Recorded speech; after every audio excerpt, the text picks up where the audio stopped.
Good evening, welcome. And the first item is a motion to convene and close into a closed meeting. Have the clerk read the recommendation, please. Yes, the recommendation is that a closed meeting of council. You're on mute. The recommendation is that a closed meeting of council be held on Monday, August 22nd, 2022 at 4:30 PM in accordance with Section 239, subsection 2, Clause C and F of the Municipal Act 2011 to consider the following. Number one, fire services needs assessment. That's under Section 239, subsection 2, Clause C, land acquisition disposition. Agenda item number two, the Grand River Conservation Authority Agreement, Section 239, subsection 2, Clause F. That is under solicitor-client privilege. And agenda item number three, disposition of land, Section 239, subsection 2, Clause F, solicitor-client privilege.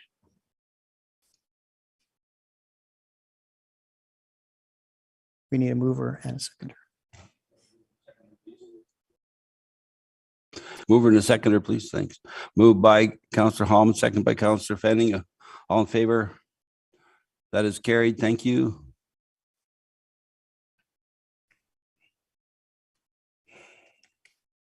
So asked Councillor Gordick to read the territorial Just have to acknowledgement, please. wait a minute for confirmation that we're in closed. Okay. Sorry.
Good evening, everyone. Welcome to our Wilmot Township Council meeting this evening.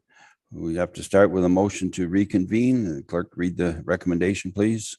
Yes, the recommendation is that council reconvenes in open session at 7:00 PM. Have a mover and a seconder. Moved by Councillor Gordick, second by Councillor Hallman. All in favor? I don't know if you can hear the rain, but we are getting a lot of rain right at the moment. So this time we have a moment of reflection. And before we begin tonight's meeting, let us take a moment to recognize that we have officially entered the 2022 municipal election season. Throughout the evolution of the municipal election system, legislators have worked to bring about increased accessibility, fairness, and transparency to elections.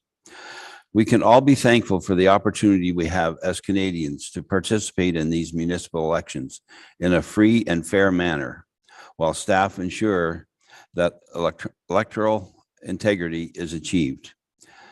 The council endorsed an internet and phone voting system is being prepared by staff so that electors can vote from the safety and convenience of their home or anywhere they happen to be during the voting period.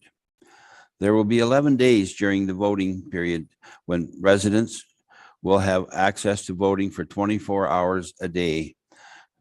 We are also expanding in-person voting days during the election from 1 to 4 days in voters' own wards. Township staff, under the leadership of our acting clerk, are working on putting together all the pieces so that electors of Wilmot will have more days and more ways to vote in this election. The official election day is Monday, October 24. So please watch your website at Wilmot or our website at wilmot.ca elections and be engaged in the 2022 municipal elections. I'll ask Councillor Gordick to read the territorial acknowledgement, please. Thank you. We have gathered in Wilmot Township on the traditional territory of the Neutral, Anishinaabe, Haudenosaunee, and Mississauga peoples. We also want to acknowledge the importance of the Dish with One Spoon Covenant, a peace agreement made between the Indigenous nations before the Europeans arrived. It characterizes our collective responsibility to each other and Mother Earth.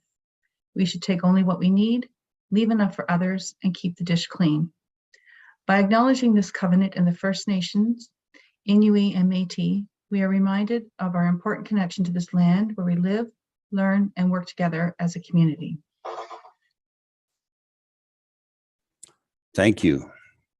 Additions to the agenda. Please note, one report item has been added since the original publication date of August 17th, 2022 as follows. CAO-2022-05- draft land donation policy. This is listed as item 12.4 on the agenda. PFRS 2022-28 Fenning land donation is now listed as item 12.5.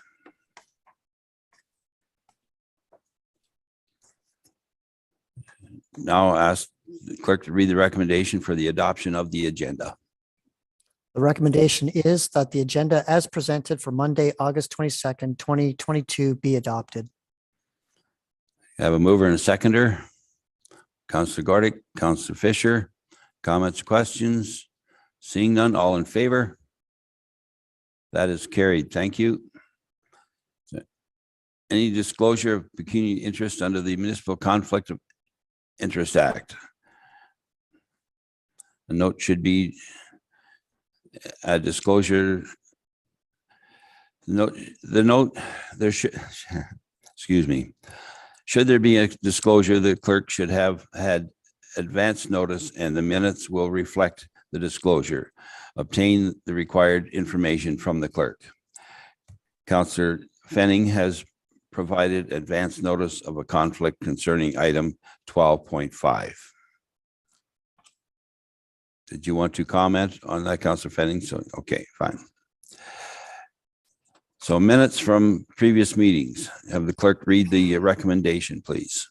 Yes, the recommendation is that the minutes of the following meetings be adopted as presented. July 18th, 2022, the regular council meeting, and July 18, 2022, the closed meeting of council. Have a mover and a seconder, please. Moved by Councillor Gordick, seconded by Councillor Fenning. Comments or questions? All in favor? That is carried. Thank you. So, public meetings. We have 3 items for this evening's public meeting. We will hear all interested people who wish to speak on these matters. If the decisions of council of the Township of Wilmot or the region of Waterloo are appealed to the Ontario Land Tribunal, the tribunal has the power to dismiss an appeal. If you do not speak at the public meeting or make written submission before the bylaw is passed, so they won't apply. I now declare the public meeting open. Persons attending as delegations at this meeting for any of these items are required to leave their names and addresses, which will become part of the public record. And you are hereby advised that this information may be posted on the township official website, along with your email address if provided. I would like to remind all delegations for this evening of some guidelines for participation. Applicants and agents for the applicants will have 10 minutes to speak. All other delegations will be given 7 minutes to speak. We also ask that you leave the meeting once your issue has been addressed. You are then welcome to watch the remainder of the meeting being webcast live via YouTube.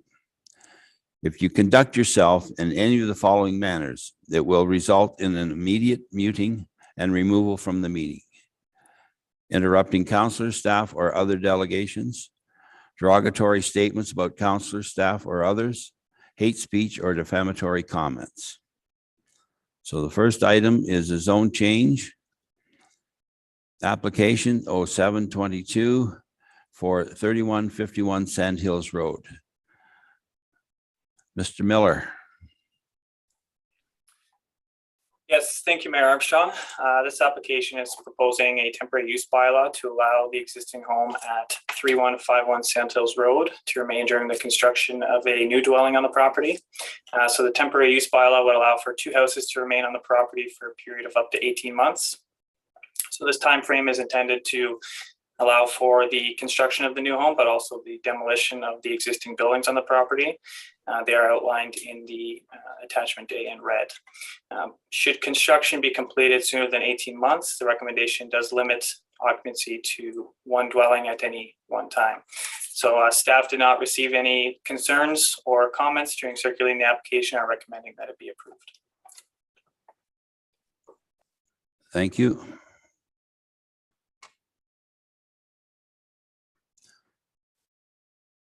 Does council have any questions of a technical nature for Mr. Miller or Mr. Okrafka?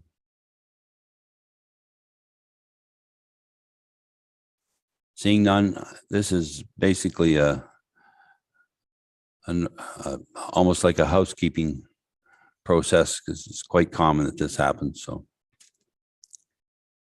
there are no registered delegations for this matter. Would the clerk please indicate if there are any persons present who wishes to address council on this matter? Seeing none. Okay, for a second and last time, would the clerk please indicate if anyone wishes to address council? And not. Seeing none, I will ask the clerk to read the recommendation.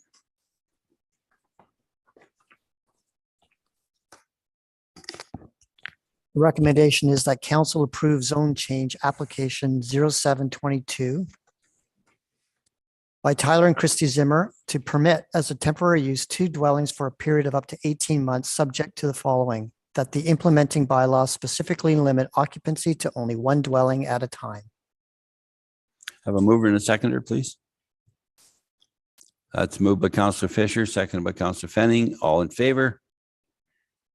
That is carried. Thank you. So this is a public meeting in respect to the Queen Street Municipal Drain. The purpose of this meeting is to discuss the design of the drainage system, and any questions relating to assessment, cost sharing are not to be discussed tonight and will be discussed at a later date through the Court of Revision. Mr. Kelly, would you please introduce the report?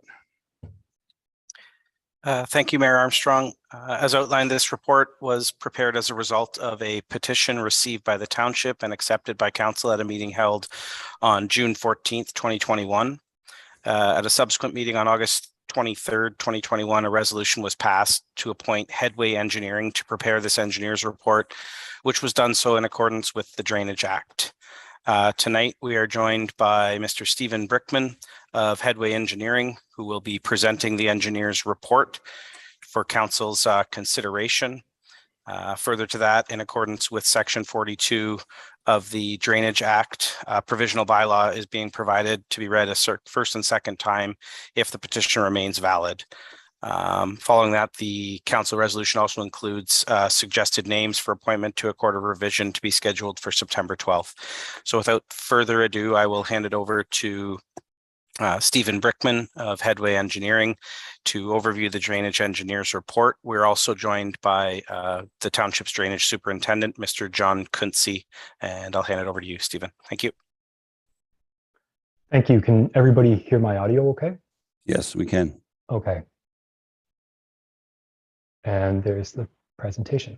So I'd like to thank the Township of Wilmot for this opportunity to present this Queen Street Municipal Drain Report. It's prepared by Headway Engineering. Again, my name is Steve Brickman with Headway Engineering. The report was also co-written by Adam Hall with our company as well. I trust that everybody's had a chance to review this report already, so I'm going to try to keep this presentation fairly brief just to move forward. Could you please advance the slide? Thank you. So jumping right into it, Headway was appointed under Section 4 of the Drainage Act, and that was on August 23rd, 2021, almost exactly a year ago tonight. That petition was a Section 4.1c petition, which is a little bit special. It's a petition that only a road authority can use, and in this case, that road authority is Queen Street. It's for Queen Street. It's the region of Waterloo. If you could advance the slide, please. Thank you.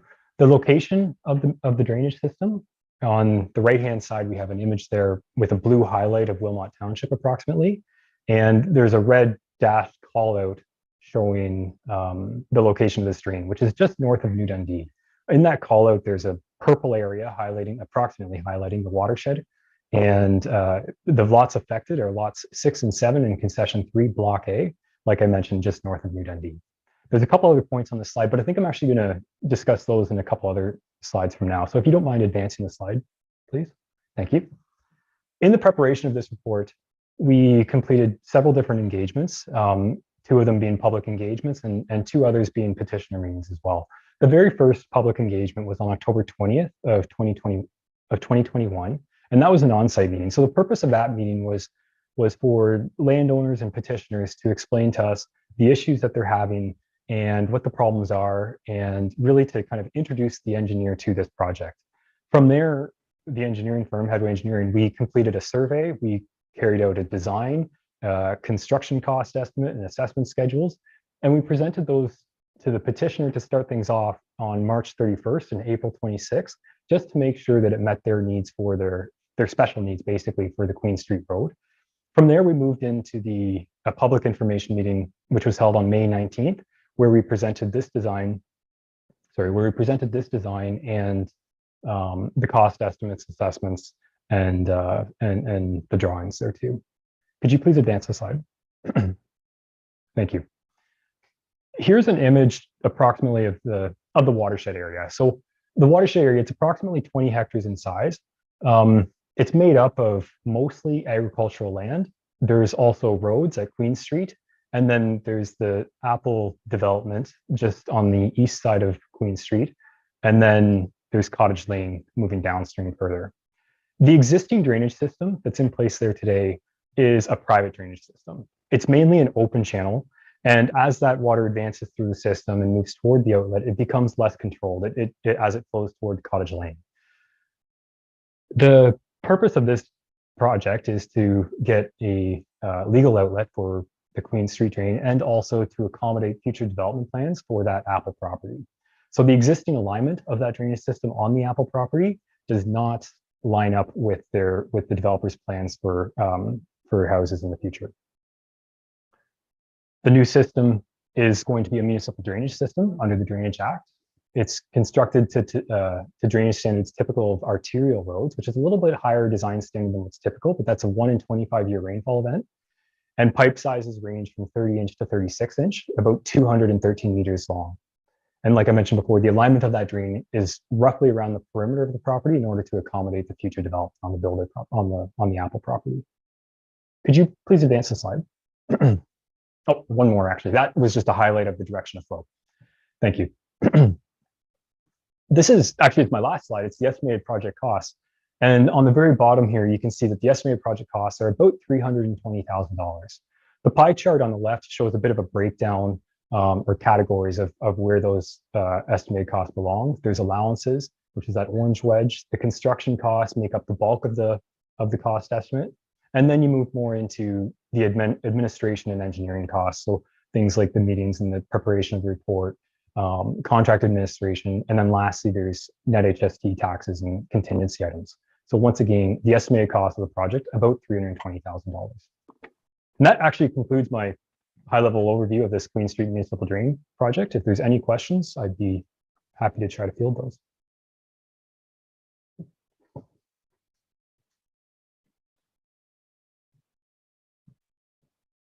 Thank you, Stephen. Okay. Thank you, Mr. Brickman. I note there has been a written submission for this item to the clerk's office from Ingrid and Mark Drinkwater, who have indicated they have reviewed the material that was sent to them and are satisfied. It is the same material that was presented in a meeting on May 19th at the Wilmot Recreation Complex. They are in agreement with the plan and they received in the mail. Prior to commencing with our delegations, Mr. Josh Graham, Region of Waterloo, is also present to answer any questions if required. Does council have any questions of a technical nature for Mr. Brickman or Mr. Hall or Mr. Coonsey? Seeing none.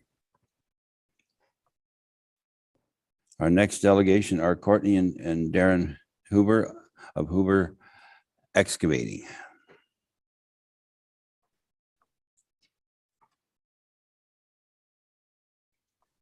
Hello, how is everyone tonight? We're good. Courtney, we can hear you. Perfect. Yes, so my husband's on a separate computer right now, so he's muted at this moment, but I'm going to speak for the both of us. Okay. That's normal. That's normal, isn't it? Okay. I don't probably. Okay. Okay. So we own the property that this proposed municipal drain outlets to, and I just want to thank council for taking our stance on the proposed municipal drain into consideration following the review of this drainage report. We just had a couple concerns. So the proposed municipal drain was brought to our attention in 2021. I believe it was in the October meeting that we attended. It was our understanding that the existing downstream box culvert along Cottage Lane would be considered in the municipal drain assessment and then ultimately included in this municipal drain report. Unfortunately to our case, this was not what we considered to be included. Our concern now is that this aging box culvert would not accommodate the addition of all the flow that this municipal drain would add, not considering that the sizing is incorrect. It's just the age structure specifically. Therefore, it only makes logical and functional sense that the existing Cottage Lane box culvert itself would be included in the municipal drain. And we have two specific reasons. The first one is the agent infrastructure, and the second is the maintenance aspect. So firstly, the existing box culvert, in my opinion, was not assessed to everyone, and it doesn't show the negative implications that adding flow would cause. Ultimately, degrading the culvert at a faster rate, because at this current point, only a portion of that catchment area is conveyed by the box culvert. And if the municipal drain is installed, then the existing box culvert would convey 100% of that flow. This not only reduces the culvert's lifespan, it may result in safety concerns for the 20 residents and businesses along Cottage Lane closer to the near future. Secondly, the maintenance aspect, if the township did take responsibility of this box culvert and control the ability to convey maintenance to it, it would be from the headwaters to the true outlet, in my opinion, which is Alder Lake, not this section of Alder Creek. It's only one part of the catchment area, in my opinion. Because, for example, if a beaver was to dam up that section of Alder Creek and cause flooding to back up into the municipal drain, it would cause safety concerns and issues with the municipal drain. And therefore, if the township did take the responsibility of the existing box culvert, they can control the remaining downstream section and conduct appropriate maintenance when required. So in closing, I just ask council to consider the negative implications to our property, the existing box culvert along Cottage Lane. I believe the drainage assessment should extend to Alder Lake and or include the other drainage route options that may be not included in this one specifically and should be maybe now a consideration. We understand that the flow obviously has to go from the catchment area to Alder Lake. That's the ultimate end goal before it continues down. However, this municipal drain only accommodates plans for that developer in a small section of that catchment area, not all of the other Queen Street safety issues that occur. We live here, we see multiple areas get flooded, including that section of pond, like 80 meters north of where this municipal drain is. So including other sections should have been a consideration, whereas they ended it just at the creek versus at the lakes. So ultimately, we don't want to petition councillor and waste your time and taxpaying dollars in the future to extend the municipal drain, because I believe that this issue should be solved now. So thank you for your consideration. Maybe it's something that that needs to be addressed with an edit to this drainage, but I will leave it there with our thoughts on the situation. Thank you, Courtney. Thank you. Appreciate it. Councillor Hallman, you have a question, technical question? Thank you through the mayor. Thanks, Courtney, for that presentation. You gave me a lot to think about. I'm just wondering if Mr. Kunze can possibly comment on that box drain aspect. I was looking at the report and I'm just, I would just, some further clarification would probably be helpful with that. Actually, I think it would be more appropriate if Mr. Brickman were to try and answer that question, because it is his drain report. Sounds good, thank you. He's the one who's done the analysis on the structure and made the determination that it doesn't really need to be improved under this report. Yes. So through the mayor, Go ahead. the existing box culvert is a little bit further down Cottage Lane. It is shown on our plans there, on the profile there too. We did, in our analysis, so we did look at all the way down to Alder Lake. We looked at the flows from the larger watershed, and basically what we have to ask ourselves when preparing this report is what is going to be that sufficient outlet? And the sufficient outlet being defined in the Drainage Act as a point where this drainage system can be discharged where it wouldn't cause damage to the downstream, basically. This existing natural water course and wetland, it is a sufficient outlet. We looked at the capacity and at the condition of that culvert further on downstream too. It absolutely has the capacity, combined with the wetland and everything like that. It absolutely has the capacity for a very large rainfall event. And because of that, to extend the system downstream didn't really make sense. It is already at a sufficient outlet for this petition, and but it was looked at, and the impact of the changes in configuration here barely had any impact actually on that wetland and on the natural water course. We looked into that the hydraulic modeling of that wetland area as well, because we actually anticipated some comment from the GRCA on that, and because of that, it led to a pretty detailed analysis of that structure downstream.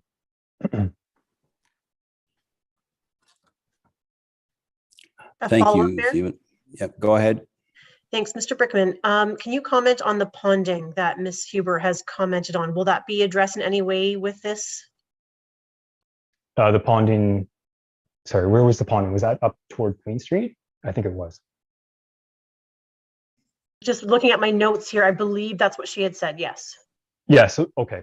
So the petition actually, it indicated the area of Queen Street highlighted by this municipal drain.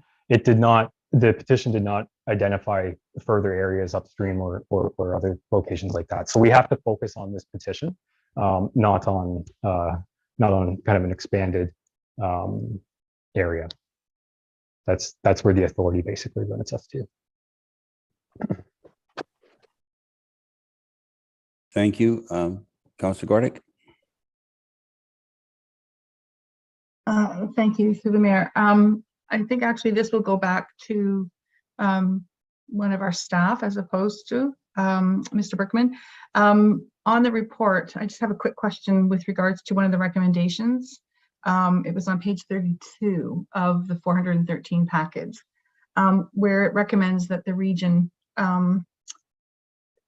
take care of regarding the recommendation of improved road ditching for that. What do we have in place to follow up with the region with regards to that recommendation? Or is that just part of the region's normal sort of maintenance and it's just being highlighted so that we're aware that something should be done with regards to that road ditching? So that's probably, thank you, Councillor Gordick, for the questions. Probably best for that to go through the drainage engineer as well. Mr. Brickman, do you have comment on that? Sure. So the area where we highlighted, where under our hydraulic analysis too, we noticed that on Queen Street could be improved if, like, it would be just work done by the region, not by the municipal drain. But Queen Street could be improved by improved road ditching near the Johnson Middleholtz property line and toward this drain. So this drainage system provides the outlet. The region themselves would have to get to that outlet through their road ditching. The region also is, well, they've been made aware of this in one of our petitioner meetings as well, and they're on the line here tonight, but it would be just a kind of an internal project to the region. I don't know the answer on how to follow up or discuss that further with them, what the formal process would be. So Sorry. through you, Mayor Armstrong, Mr. Josh Graham from the region is here as well. So I'm not sure if he would like to make comment on the question from Councillor Gordick and the follow-up that came from Mr. Brickman. Mr. Graham. Good evening, through you, Mayor. Yeah, so we actually, we're already analyzing that situation, and Ops has received a work order to look at that ditching and improve if required. So more than likely, they'll be cutting the ditch out shortly. Okay, thank you. I was wondering about the implications if it isn't. So obviously, if it's part of a work order, I'll just leave it at that. Thank you. Thank you. Well, that's a good, quick response. Are there any other comments or questions? Okay, I will reiterate that the purpose of tonight's meeting is to discuss the design of the drainage system.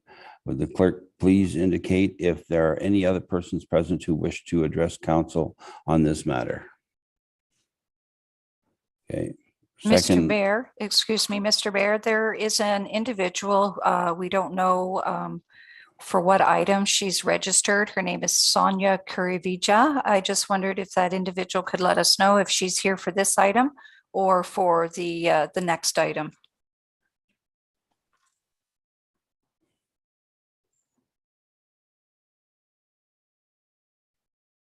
I'm here for the next item. Thank you for asking. All right, Okay, thank you. Thank you. So there are no further. So for a second and last time, the clerk please indicate if anyone wishes to address council on this matter. Seeing none. Prior to reading of the recommendation, would any petitioners like to remove their names from the petition? And likewise, would any other landowners like to add their names to the petition?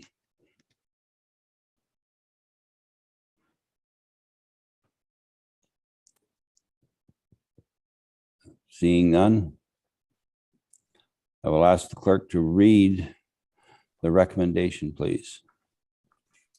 The recommendation is that the engineer's report dated June 28, 2022 for the Queen Street Municipal Drain 2022 for improved drainage for Queen Street Regional Road 12 and parts of Lot 6 and 7, Concession 3, Block A, Township of Wilmot be received, and further, that the engineer's report be considered in accordance with Section 42 of the Drainage Act, and further, that the provisional bylaw to adopt the report be given first and second reading if the petition remains valid after consideration of the report.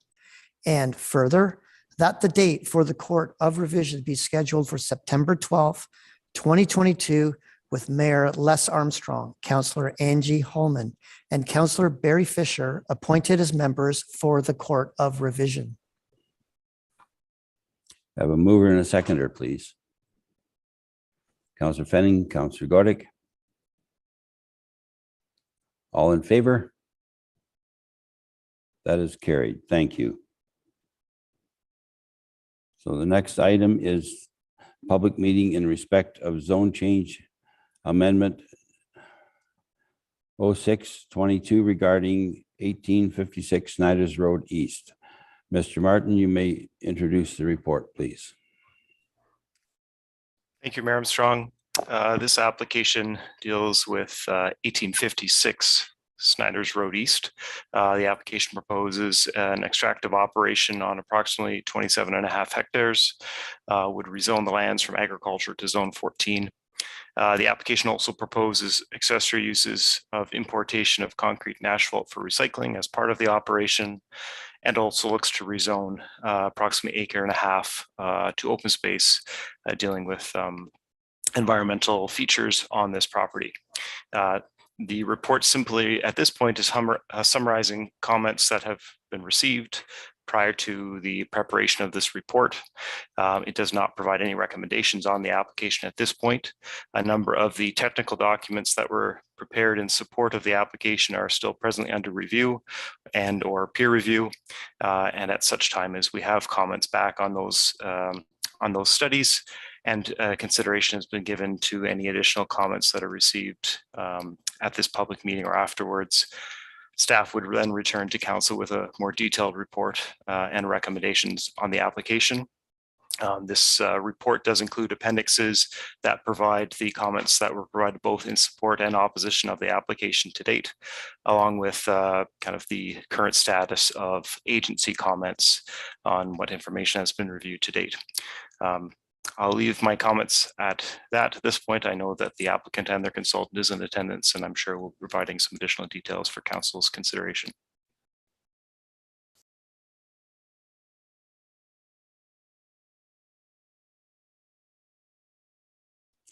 Does council have any questions of a technical nature for Mr. Martin or Mr. Okrafka?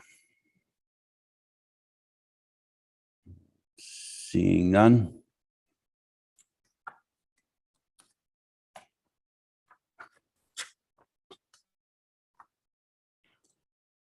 We have many registered delegations for this matter. Our first delegation is the applicant, Mr. Hodgkinson of Petersburg Sand Company, Inc.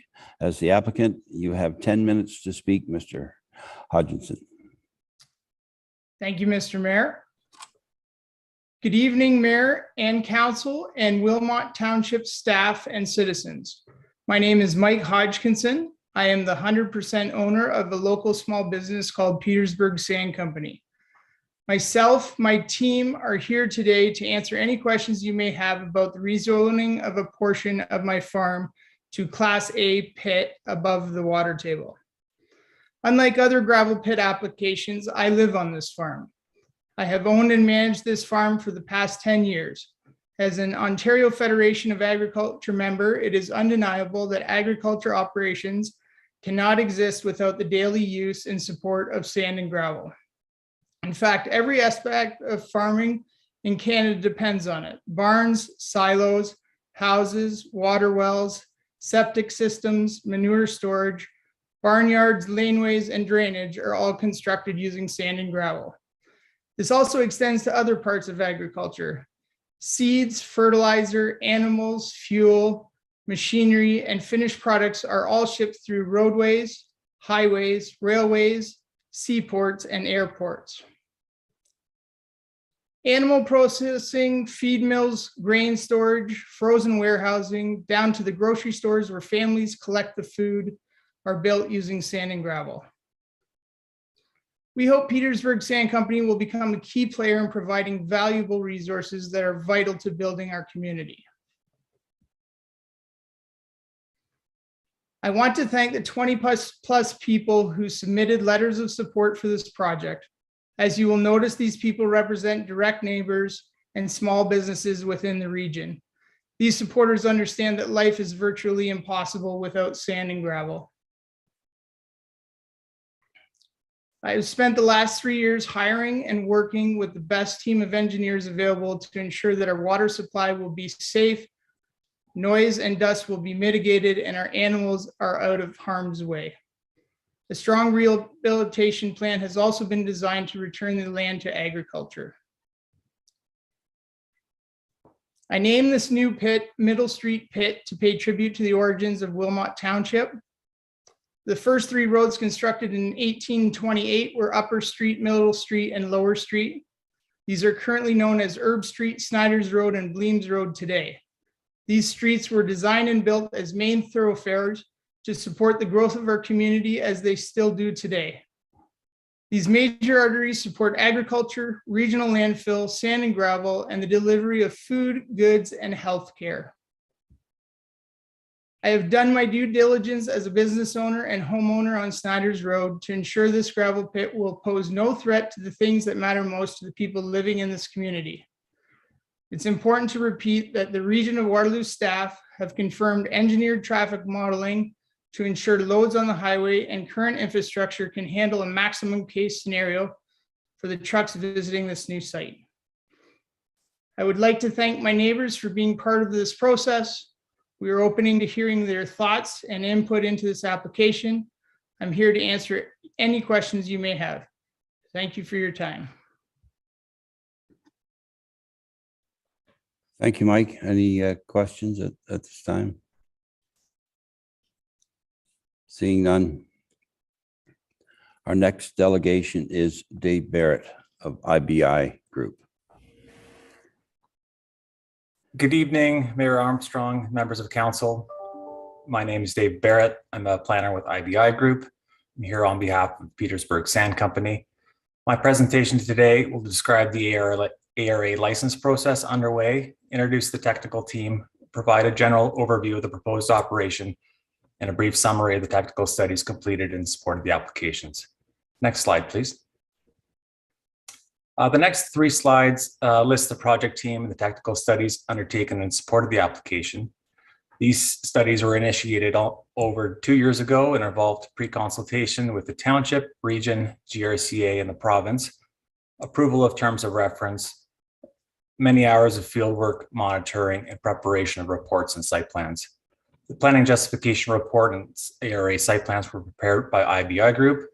There was a hydrogeological assessment prepared. Next slide, please. Transportation impact study, environmental impact study, noise feasibility study. Next slide, please. Archaeological assessment, cultural heritage report, cumulative air assessment, and best management practices for dust emissions. Next slide, please.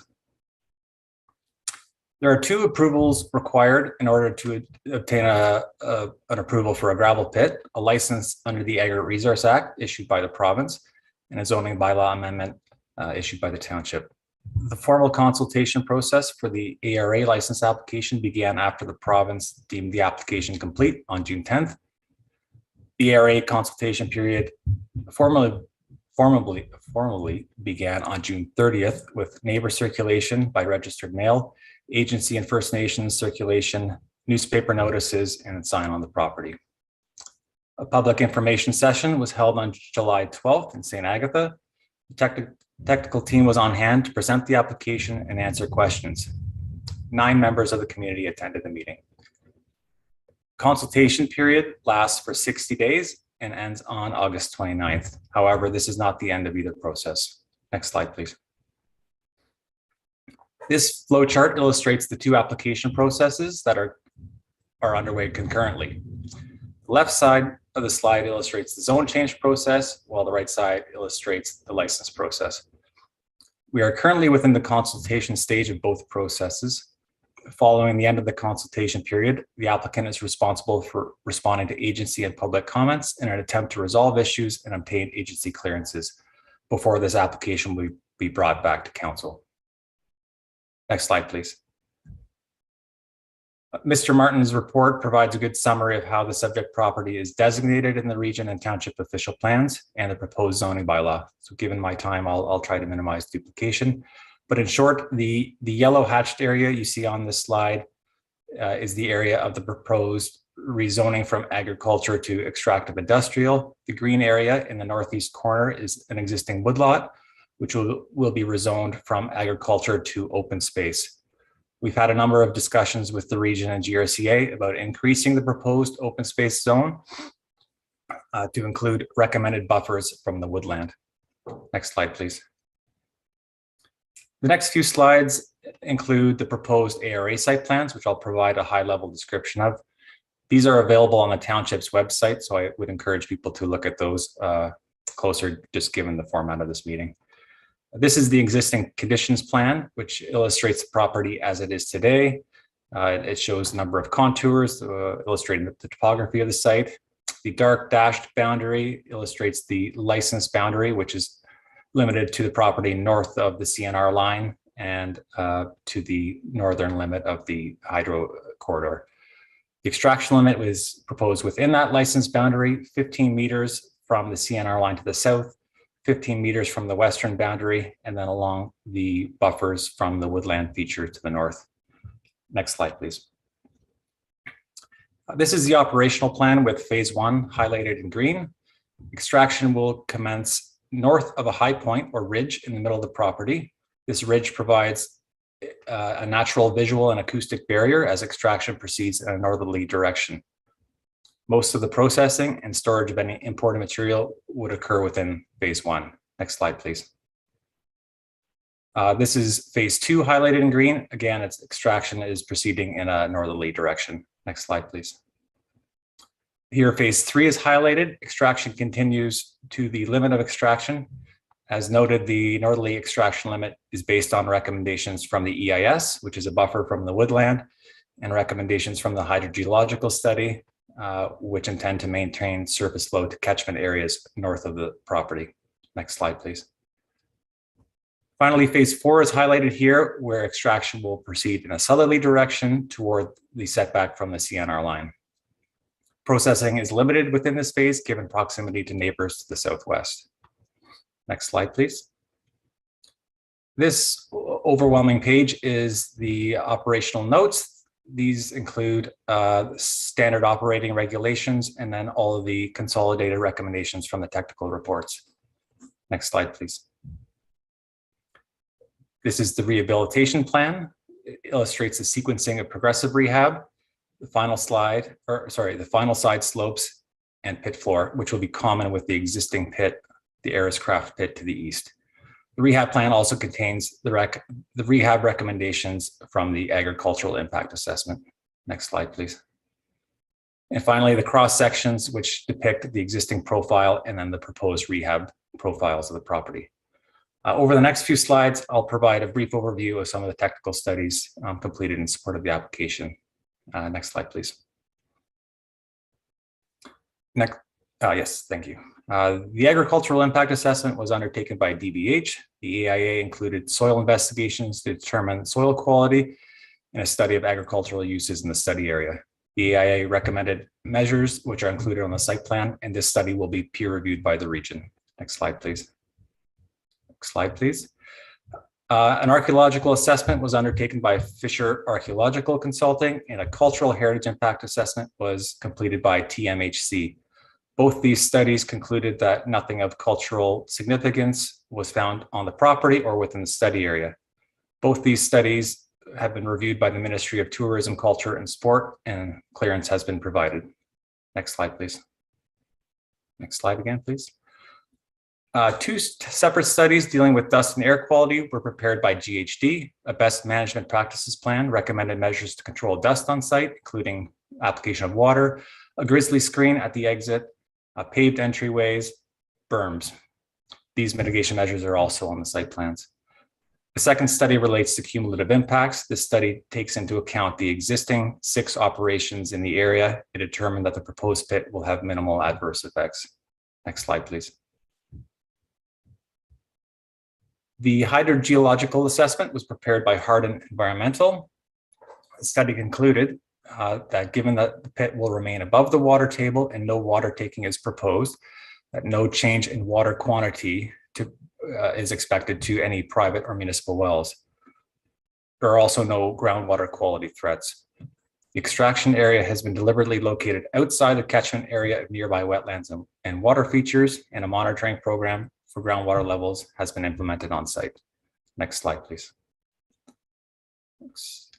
The Natural Environment Report, also known as the EIS, was prepared by Dance Environmental. The EIS concluded no negative impacts. Mitigation measures have been recommended to protect adjacent features. It includes buffers from the wetland or from the woodland, silt fencing, and timing restrictions for the clearing of any vegetation. Ministry of Environment has reviewed this from a species at risk perspective and provided clearance. Next slide, please. A noise study was undertaken by HGC. Noise barriers were recommended along the haul route and near processing equipment. This report will also be subject to the region's peer review. Next slide, please. Finally, the transportation impact study was prepared by GHD as well. The TIS concluded that the overall impact of development generated by the site will be negligible. In fact, GHD noted that Snyder's Road, which is a regional road, is operating at half of its current capacity. A sightline analysis recommended an area in which the entrance exit can be located, and the entrance is proposed to be located at the western limb of the property in order to provide proper sightlines to the east and west. Final slide, please. In conclusion, it's our opinion that the potential impacts of the pit operations will be mitigated based on site design techniques in the site plans and the inclusion of the recommendations from the technical studies. It's our opinion that the rezoning application is in conformity with applicable planning legislation and should be supported by the township.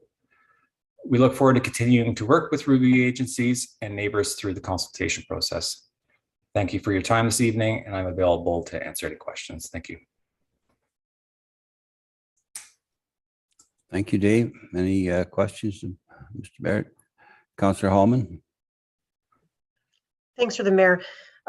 Page 13, you mentioned the soil study. I must have missed that. Can I get that emailed to me from staff? Or is it not posted yet? Or I'm just looking for clarification. Through you, Mayor Armstrong, the soil study was part of the agricultural impact assessment, which I believe is posted on the township's website. Okay, thank you. Andrew, can you, or Mr. Martin, can you send that to me again? I just think thank you. I appreciate that. Seeing no other questions, now welcome Julie Neves to speak in this matter. I understand you are also delegating to speak on behalf of Maria and Alberto Alves. Correct. Hello, Honorable Mayor, councillors, and all of Wilmot that are hearing me tonight. My name is Julie Neves. My contact is julieneves@belmont.ca.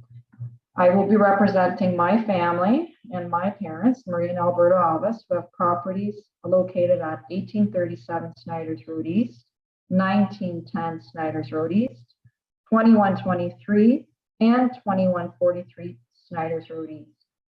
My family, the Cooper-Vickas, live directly across 1856 at 1855A Snyder's Road East. We are all in the Petersburg area. We are objecting to the rezone application for the adjoining property located at 1856 Snyder's Road East, Petersburg Sand Company. Our objection and issues are the following: the haul route and the safety, the air and the noise, the agricultural sustainability and viability, the water and the balance of the water and the dust. Lastly, we object to the recycling of concrete and an asphalt plant.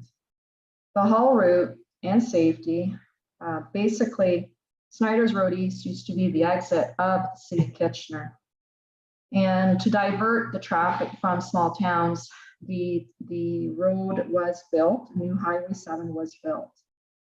The current road, even though it seems like they have approved permitting more use, more heavier vehicles on this use, they're taking into consideration that they have not taken into consideration the multiple vehicle accidents and the safety of the children and the people that live in around this area that have already had to deal with, death, airlifts by the orange helicopter very close to Mr. Mike Hutchins' property, with our service vehicle being T-boned right in front of 1837 Snyder's Road East.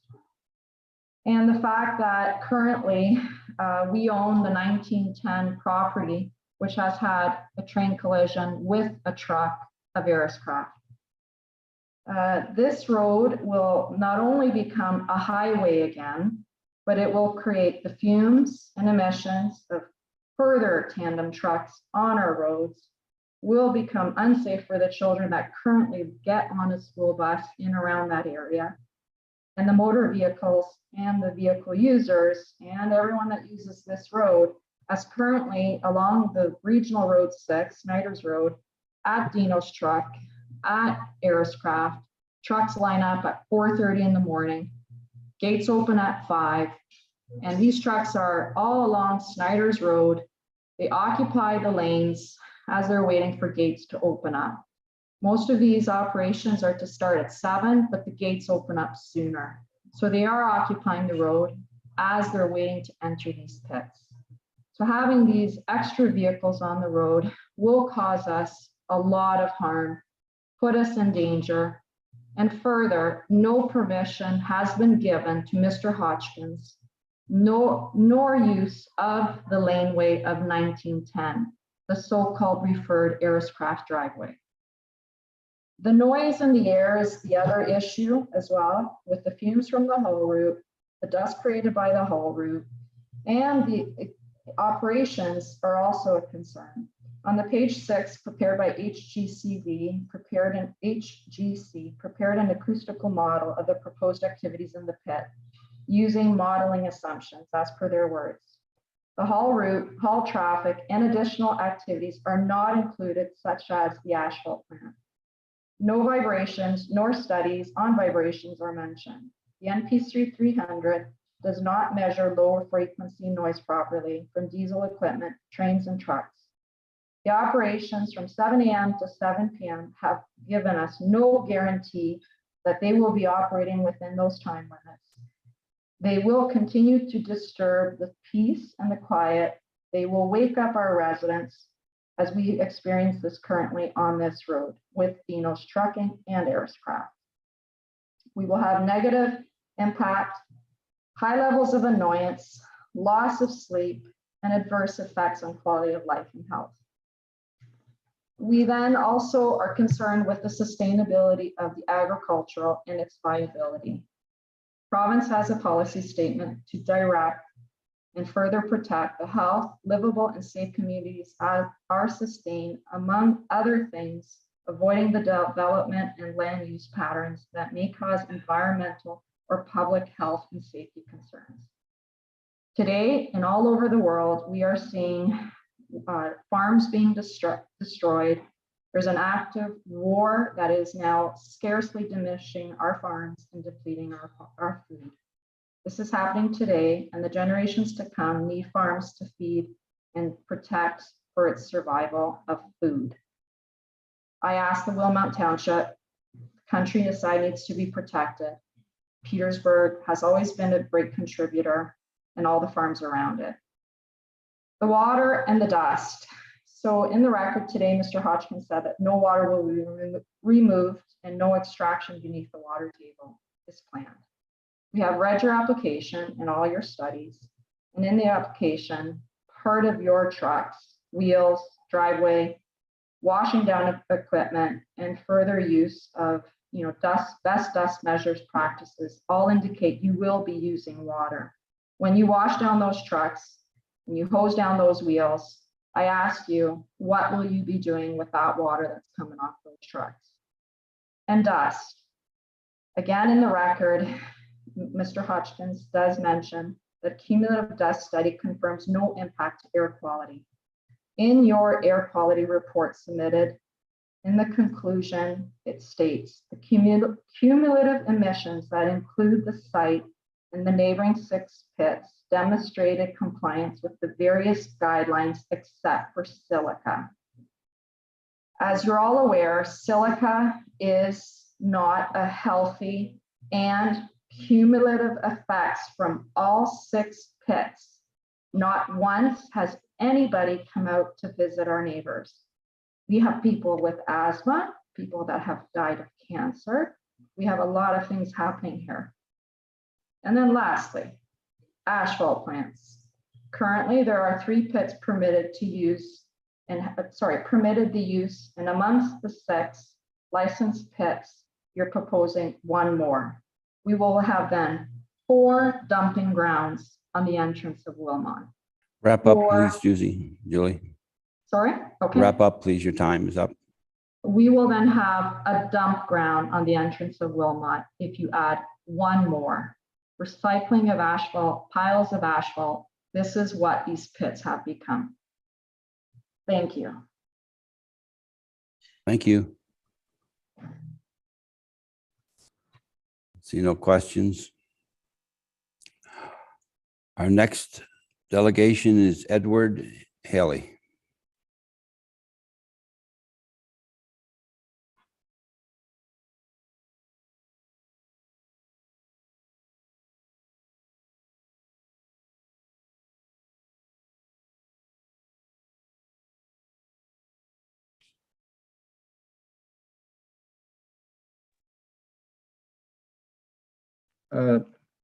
Hello, this is Edward Halley. I go by Ned. Yes, welcome, Ned. We can hear you. You can begin. Okay, fine.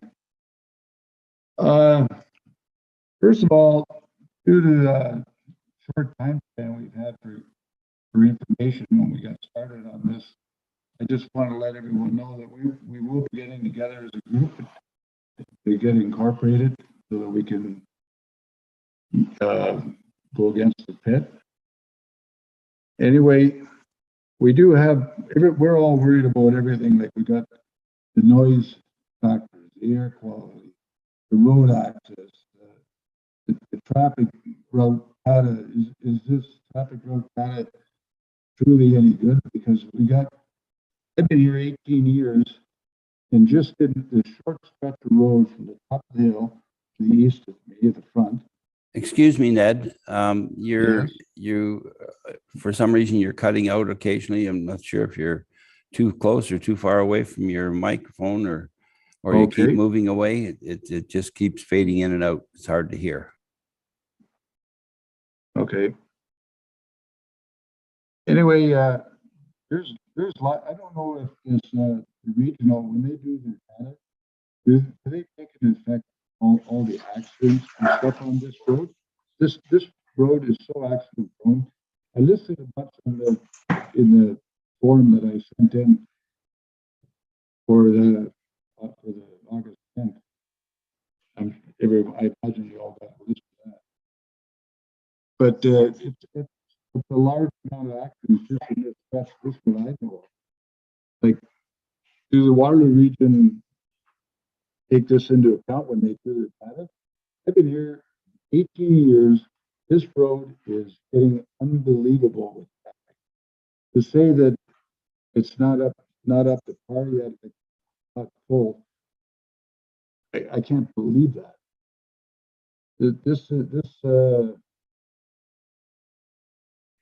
It's overloaded already. Put another road right out here. And as a matter of fact, this option 1 is within 100 feet of my bedroom, where we bring it in like this road, and the dust is totally uncontrollable for going across this any kind of wind, prevailing wind comes my way. And where the access to the road comes out in the front, it's at the front of this hill. And it's very, very busy. Right now, with all the accidents that are in here, I don't think this is a very good road for access. There's a bus stop there across the street. It's incredible to load up that much. It's I guess I'm not well organized, but they only talk about for traffic wise going into these pits. They always bring up 9 trucks in 9.2.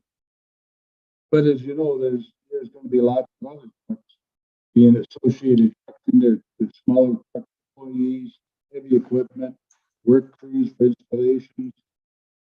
It brings mega vehicles. I don't know if this is all accounted for. How can it be? Because they wouldn't know how many trucks are going in there, out of there. This is a big problem for our whole community here. Option 1 and option 2 is already a disaster. Keith Grant is my neighbor. He is right beside me. He could tell you about option 2. The problems in that road. The trucks are already coming out right across the road and stopping traffic coming over the hill. Short distance. So neither option is good for the community. That's all I got for now. Thank you, Ned. Now, I'm going to make a suggestion that you submit your presentation to us in writing, because for whatever the technical difficulty was, I know I certainly missed quite a bit of what you said. So okay, if you could do that, send that to us, and then be sure that all of the council will get all of your information. Okay. Okay. Thank you. Our next delegation is Mr. Mark Reeser from the Waterloo Regional Federation of Agriculture.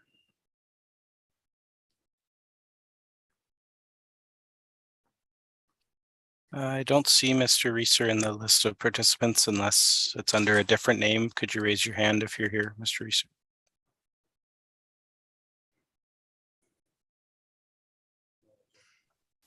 No one's raised their hand, so I don't think he's present here, Armstrong. Okay, we'll carry on. Our next presentation is from Mr. Jim Beringer. Good evening. Can you hear me, Mayor Armstrong? We can hear you. Go ahead, Jim. Welcome. Mayor Armstrong and Wilmot Township Council. Again, my name is Jim Beringer. I'm responding to the notice of application for an aggregate pit license by Petersburg Sand Company, Inc. I would like my comments to be part of the public record and ask that you pass them on to the region of Waterloo, the province of Ontario, and the GRCA. A little bit about ourselves. My wife and I have farmed in Wilmot Township for 49 years. We are the only resident farmers left between Petersburg and Trussell Road, a sad reality. We represent the 5th generation to farm in this township, and our grandchildren who are involved in our operation would be the 7th. We are a multi-farm operation, owning 2 farms southeast of Hayesville, 1 east of Baden, and our home farm east of Petersburg on Lot 4, Snyder's Road South. The application before you is Lot 5, Snyder's Road North, so our lots touch at the corners. We are passionate about agriculture, and it hurts us dearly when farmland disappears to uses other than growing food. Ontario is a large province, yet only 5% of its land mass is productive farmland, an unbelievable statistic. According to a 2001 census data, we are losing over 300 acres a day in this province to urban sprawl, aggregate pits, and other non-agricultural uses. That is extremely troubling, and we can do a whole lot better. An information packet was distributed to the neighbors of the applicant, which included many project details. Many important details are missing. This application is landlocked. It is totally dependent on CN Railroad giving crossing access. At the public information meeting on July 12th, the applicant, when asked, had not addressed that issue. Included in my email with my comments to the township is an attachment containing a Google Earth photo of this application. And I did see that exact Google Earth photo in the planner's report. It clearly shows, and I invite you to look back at it, it clearly shows a significant wetland in the center of the proposed pit. Having rented the farm on the west side of the application for 27 years, I never remember it ever being farmed. It is full of bulrushes, swamp grass, and standing water. The applicant has strategically placed the test wells in the driest areas of the proposed pit. The water table has to be very near the surface surrounding that wetland. In the project details, there was no mention of the rehabilitation plan, even though I did hear some now tonight, I must admit. As a farmer, we know firsthand that it is a broken system. Rehabilitated pits are seldom suitable for agriculture. It is impossible to return the land to a productive state, as it will suffer from compaction, no moisture holding ability, and low organic matter, and so on. When pits are approved, that is a short-term vision. What really is being approved in the long term is a crater that has little value. And a prime example, any of you familiar with Petersburg, look across the road from Don's Produce right now at a crater. Nothing is happening. It sits there and the future looks pretty grim for that crater. As our region reviews its official plan, it clearly shows the area of this application as protected land. This application and the 3 existing pits to the east are basically sand pits. Gravel is a very small part. Sand is readily available, and there is no need to turn a blind eye on an area to be protected for a product that is in readily abundance. I know my last point is a regional issue, but since my comments will be sent to them, you get to hear them. This application would have a terrible access to Snyder's Road, just over a hill, and with the application having little frontage, leaves few options. The truck traffic would only add to the cumulative, and I repeat, cumulative traffic from other pits. Add to that all the fill being hauled on our roads back into our township from Kitchener. It is not uncommon to have a truck pass every 30 seconds.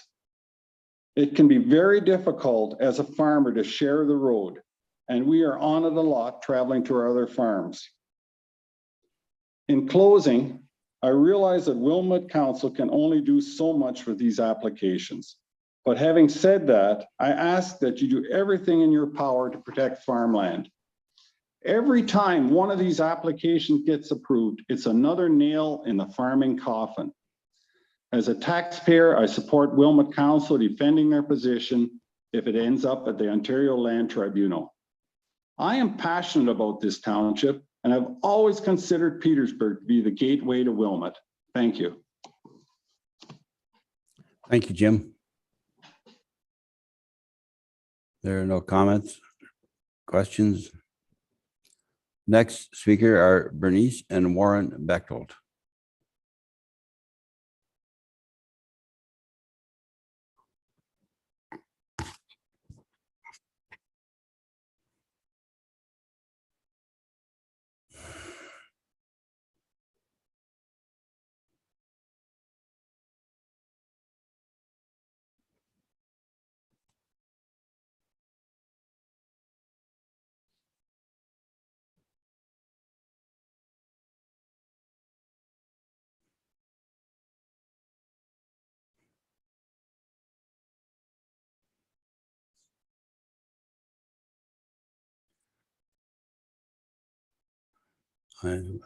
I see the WB. I assume that's Warren and Bernice. So you are muted at the moment.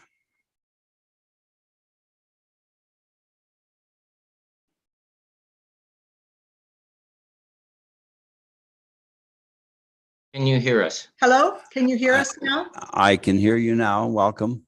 Okay. Sorry about that. Not a problem. Warren has lived on Snyder's Road his entire life. I've lived here for almost 48 years. Over this time, we have only seen a greater increase in the traffic on Snyder's Road. There are already 3 pits within 1.5 kilometers on Snyder's Road between Notre Dame and Trussler Road. Now they want to open a 4th pit within 2 kilometers of this stretch of road. Do you want to live on that 2 kilometer stretch with 4 active pits? I can only worry that our property value will plummet due to another pit, and I can't keep my home windows clean or the furniture on my front porch clean. But more than that, it's a safety issue. It is no longer safe to walk on this road. I see a few people still walking, and I am fearful for them. When I walk out for the mail and a dump truck flies by, I am pelted with wind, dust, and sand particles. I have to turn my face away in fear a stone will fly off and hit me. I can't let our grandchildren get close to the road either when playing in the yard or riding bikes in the driveway, for I'm afraid the stones will fly and injure them. People say screens prevent debris from leaving the trucks, but just last week I traveled behind a large loaded dump truck on this road, and there was about a foot clearance between the screen and the top edge of the truck, and I had stones flying at my vehicle. Warren found a 6-inch stone on the driveway that had come off of a truck. What if that had hit someone? It could have killed them. We have trucks heading down to the pits that we see at 5:30 in the morning, loading and heading back down the road by 5:45. Saturdays, it's often 6 to 6:15. We have the hills on this road, and the drivers let their truck gain speed down one road so they can maintain speed up the next and fly by our home. I have to watch so carefully when I exit our driveway, as there are blind spots east and west, and vehicles come over the knoll so quickly. Why can't you wait for one pit that is currently open to close before opening another on this road? They tell us the pit's life is 30 years. What guarantee do we have to be completely emptied and replenished and refurbished? We understand that there are pits all over Ontario that are left with several tons in them so that they don't have to refurbish them. What happens if the current owner sells to someone else? Do they have to abide by the same rules that the current owner does? We also understand that there is a recycling asphalt aspect to this pit. Why, when there's one already down the road that has that? It causes odor and environmental issues. Will the residue seep into our water? We all have wells here. Will we have safe drinking water? Is the asphalt truly all recycled and reused?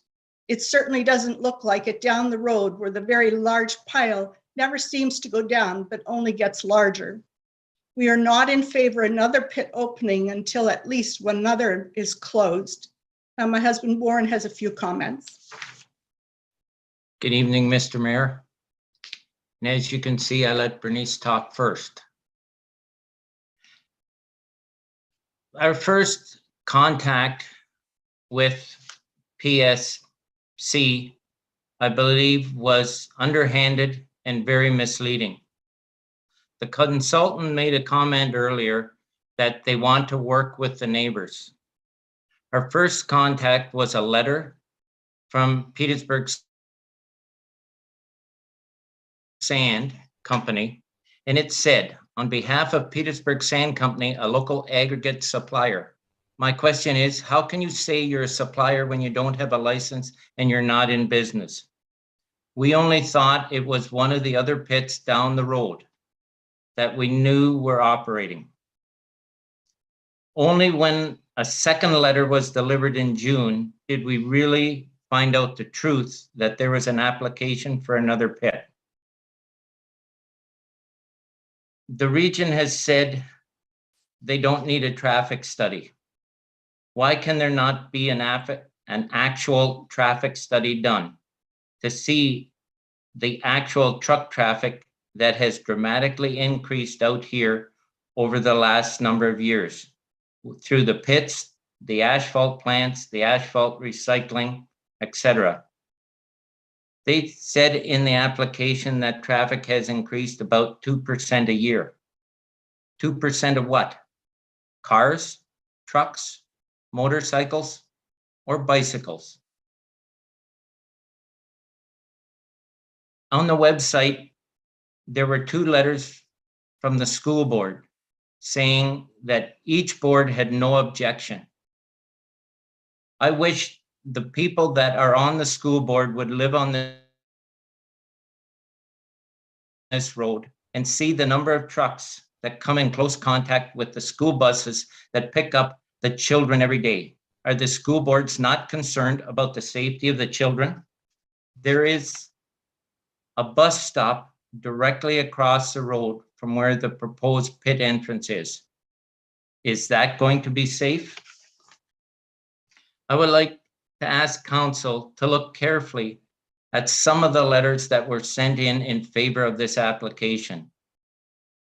One of the letters states that he owns property adjacent to the application, when in fact his property is across the road.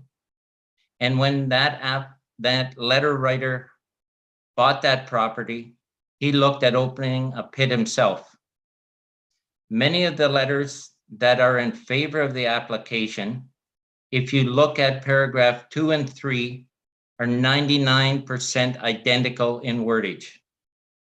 Seems like a form letter went out to everybody that might be in favor, and then they sent in a letter of support. Of the letters in favor, only one applicant lives on Snyder's Road, the owner. Of the letters in support, only 3 own businesses in the township.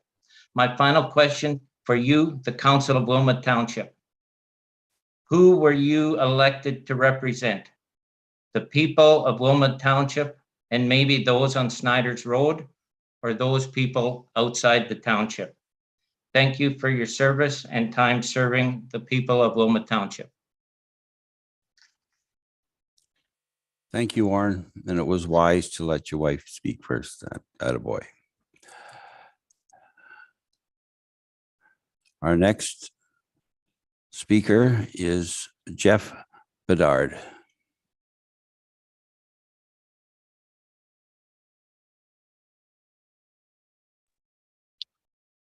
I don't see Jeff Bedard in the list of speakers. If you could raise your hand.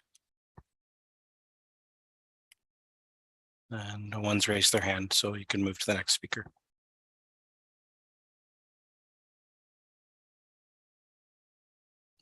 Louise Lippert is the next speaker.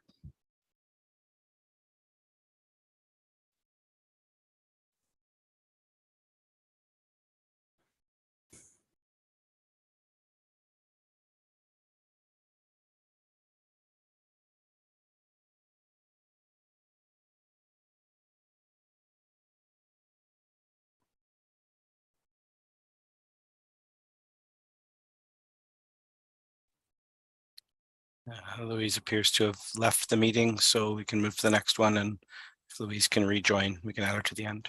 Okay. We'll try Daniela Mota.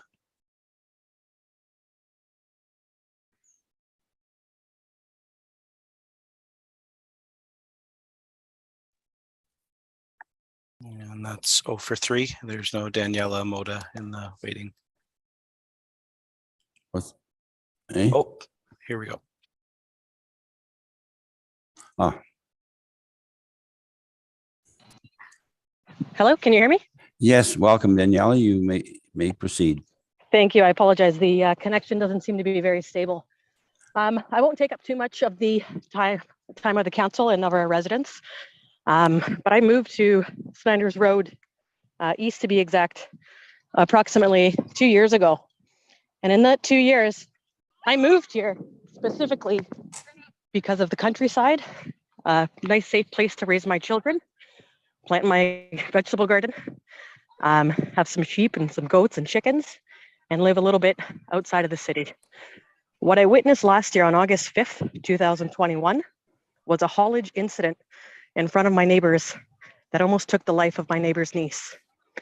A haulage truck overloaded and distracted driving. And that was at the door of 1268 Snyder's Road East. What I ask council and what I ask all our neighbors to take into consideration is the safety and the traffic that this will cause Snyder's Road East. There's 3 pits already on this route. And what would be the implication to 1 more?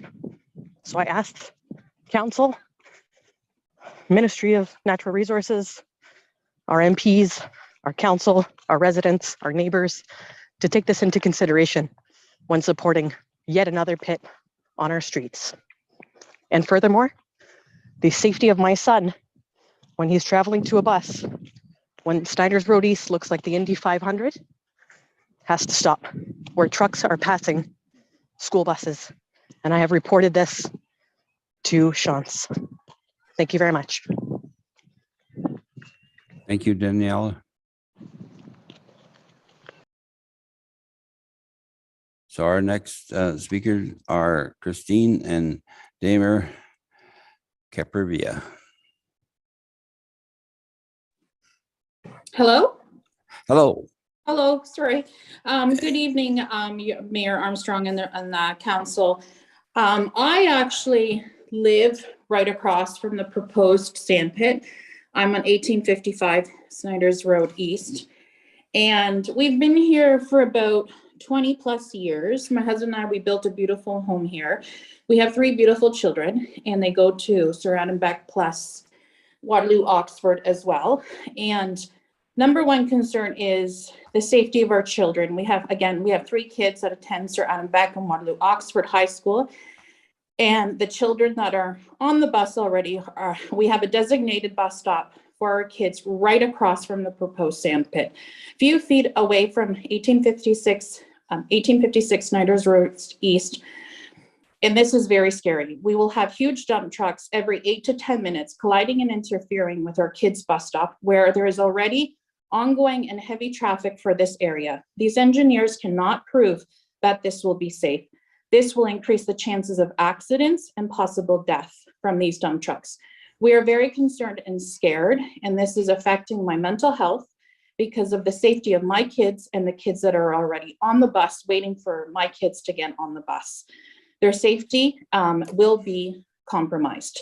The second concern is the health and the well-being of our family. Being in such close range to this sand pit, there hasn't been a medical report or proof of a medical doctor or a scientist proving that these airborne air dust particles and noise will not hurt us and the people in the area, and will not be able to open my windows for fresh air because of the dust and the noise. And there's already noise, like people have mentioned.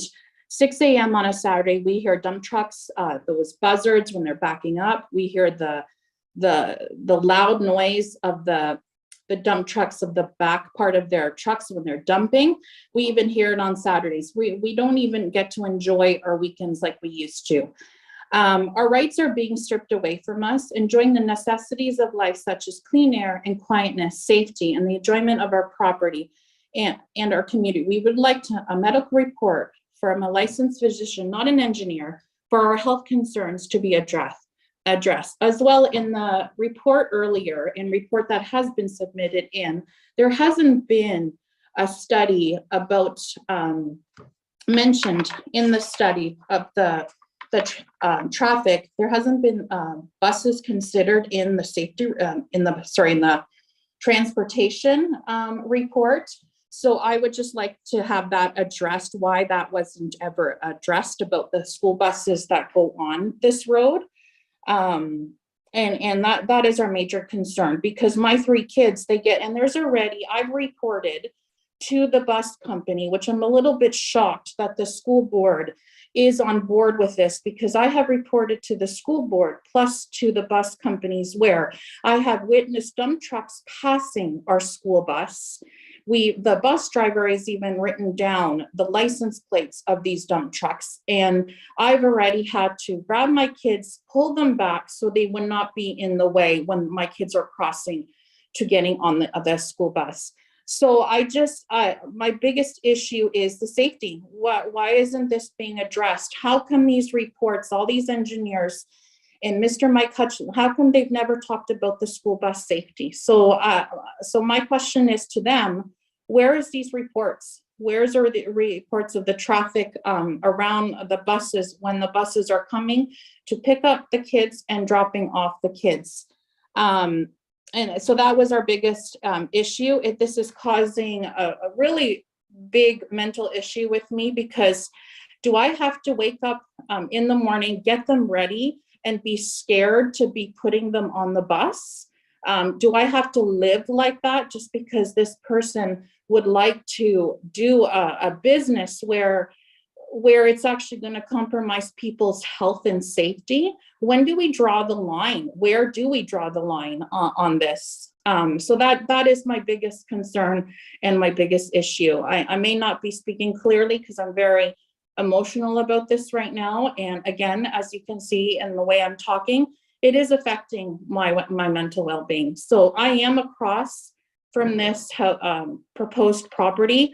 And if one of these people can just come here and just sit on the side of the road, which I don't want them to sit on the side of the road because it is dangerous, but come and see what we're witnessing. Doesn't people realize that this is going to be even worse? There's already 3 sand pits. When is it going to stop? That's what I would like to know. When is this going to stop? And that's all I have to say. Okay, thank you, Christina.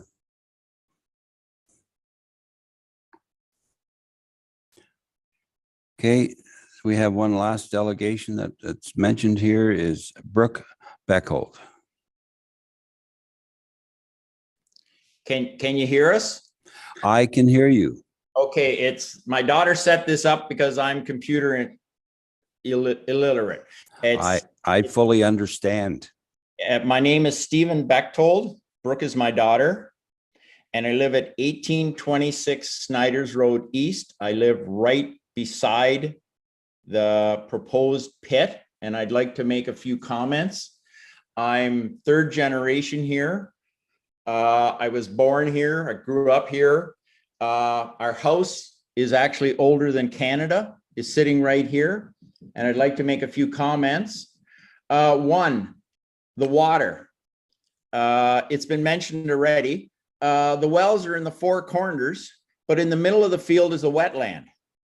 Why is there a wetland there?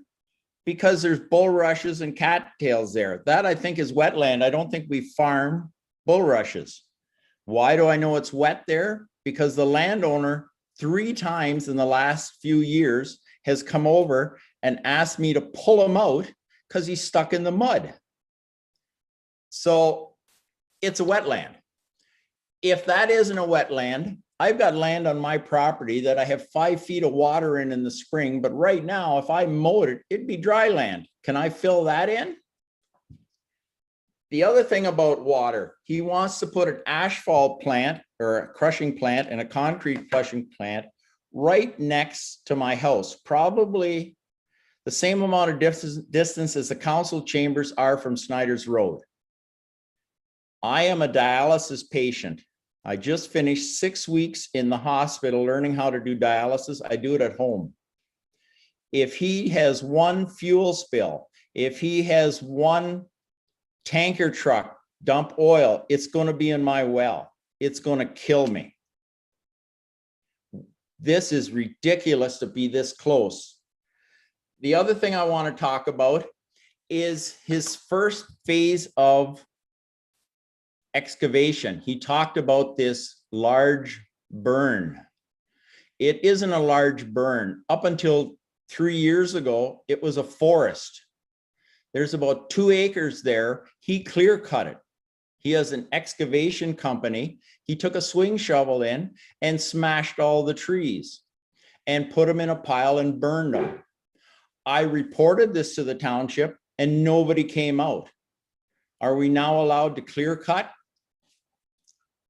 I'd just like to know where township came from there.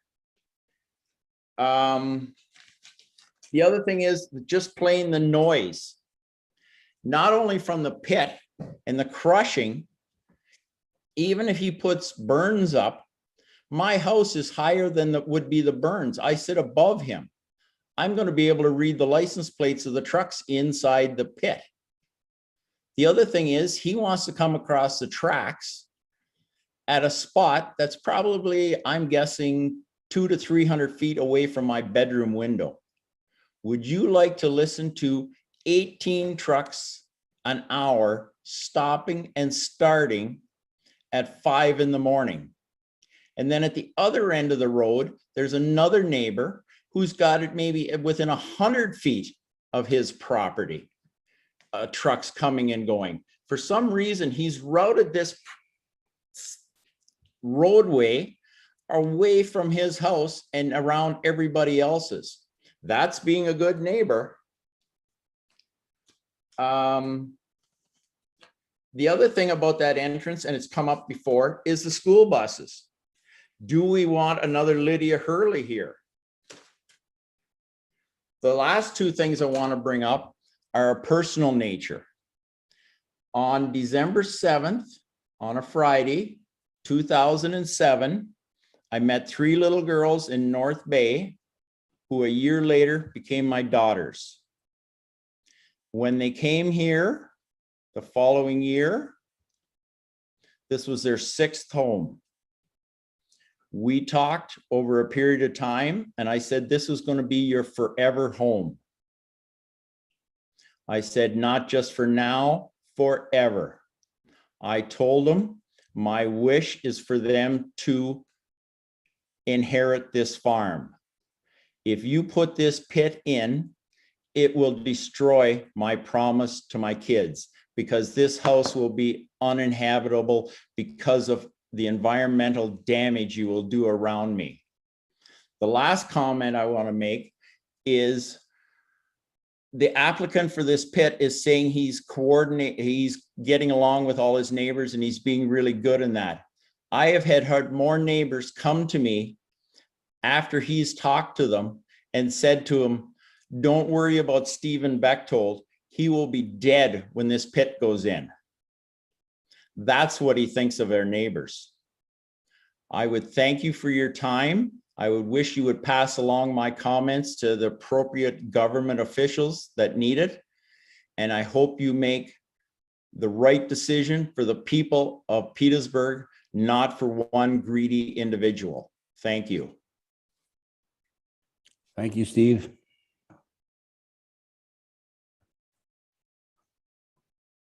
Now, does the clerk please indicate if there's anyone that has in the waiting have notified they wish to speak?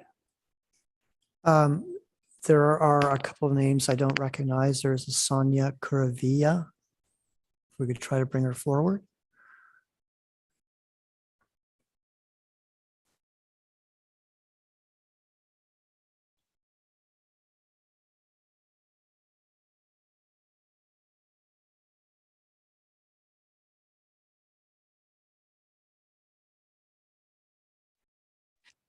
Yes, good evening, Mayor Armstrong and Council. I'm totally not prepared for this. I was speaking earlier to Christina Koprovich, and she let me know of this meeting this evening.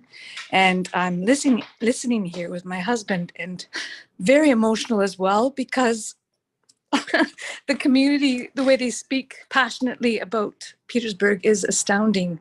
And my first thoughts for this supposed gravel pit is the environmental impact that has struck me as unbelievable, that we're not talking more about the impact to flora and fauna. We being a farming community, we depend on the pollinators in our area, and the environment is so vital to our existence. Like they were speaking earlier about farming, it's the same thing with what we depend on to live, and impacting our environment to that extent where it's really, it's like a raping of the land. And we hear about it all across the world. We hear about what's happening, deforestation and so forth, but we don't look in our own backyards. And I think that's so vital for us to listen and pay attention. And so I'm listening, and there's others who will be listening, and we urge you, council, to definitely consider your people, because we are your people. And this is a very vital situation, and we have to pay attention and wake up. So thank you for your time. Thank you, Sonia. And we have someone else. There are no other attendees waiting to speak, Mr. Mayor. Thank you. I just want to make a comment for those delegates who were having technical difficulty. Please submit written statements to the planning@wilmot.ca. So if you're unable to and wanted to speak, send us your statements, please. So for a second and last time, we'll check and see if there was anyone wishing to speak. I see no one. I'll ask the clerk to read the recommendation then, please. The recommendation is that report DS 2022-018 be received for information. Have a mover and a seconder. Moved by Councilor Fisher, second by Councilor Gordick. No comments or questions. All in favor? That is carried. Thank you. I now declare the public meetings closed. We have no presentations. And we now have the consent agenda. Now move into the consent agenda. If members of council have any questions and want to remove this item from the consent agenda, please indicate so now, as we will not take questions as the consent items unless it is removed to be moved to the regular agenda. There's just the one item. Okay. The recommendation is that the recommendation for consent item 11.1 be approved. You have a mover and a seconder. Councilor Gordick, Councilor Fenning, all in favor? That is carried. Thank you. Now we have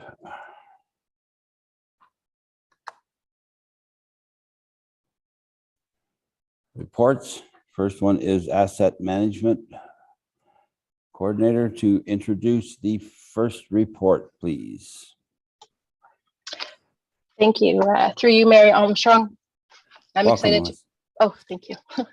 I'm excited to present the 2022 update to the Township of Wilmot Asset Management Plan. This AMP was developed in accordance with Ontario Regulation 588-17. It comprises of core and non-core assets from 10 service areas. It contains key elements of an industry standard regulation compliant AMP, including the state of infrastructure, life cycle strategies, risk frameworks, and level of service. This update is a product of the township's investment into asset management, capacity building, and accumulation of effort by the Asset Management Working Group, subject matter experts within the township, and our consultant, PSD Citywide, Inc. Joining us tonight is Israr Ahmed, Program Manager, Asset Management Advisory from PSD Citywide. He will present the findings of our asset management plan. So if we can get the presentation up, please. Thank you.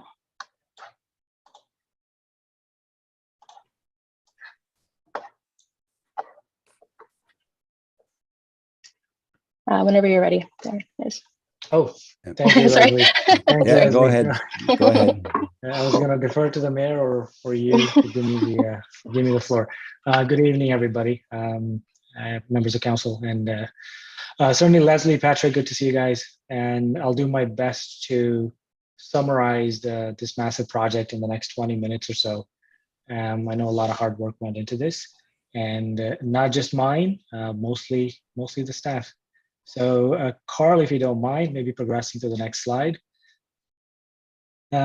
Skip, I think Leslie summarized this pretty well. We can move on to the next one. Perfect. So this, what you're going to see today is just a culmination of about, I think, 2 years worth of work between my colleagues, me, and certainly Leslie, Patrick, Ashton, and other members of Wilmot's staff. What we're going to talk about is just the highest priority items from the asset management plan. Along with that, we worked on a number of different items. We improved the the Wilmot's asset registry.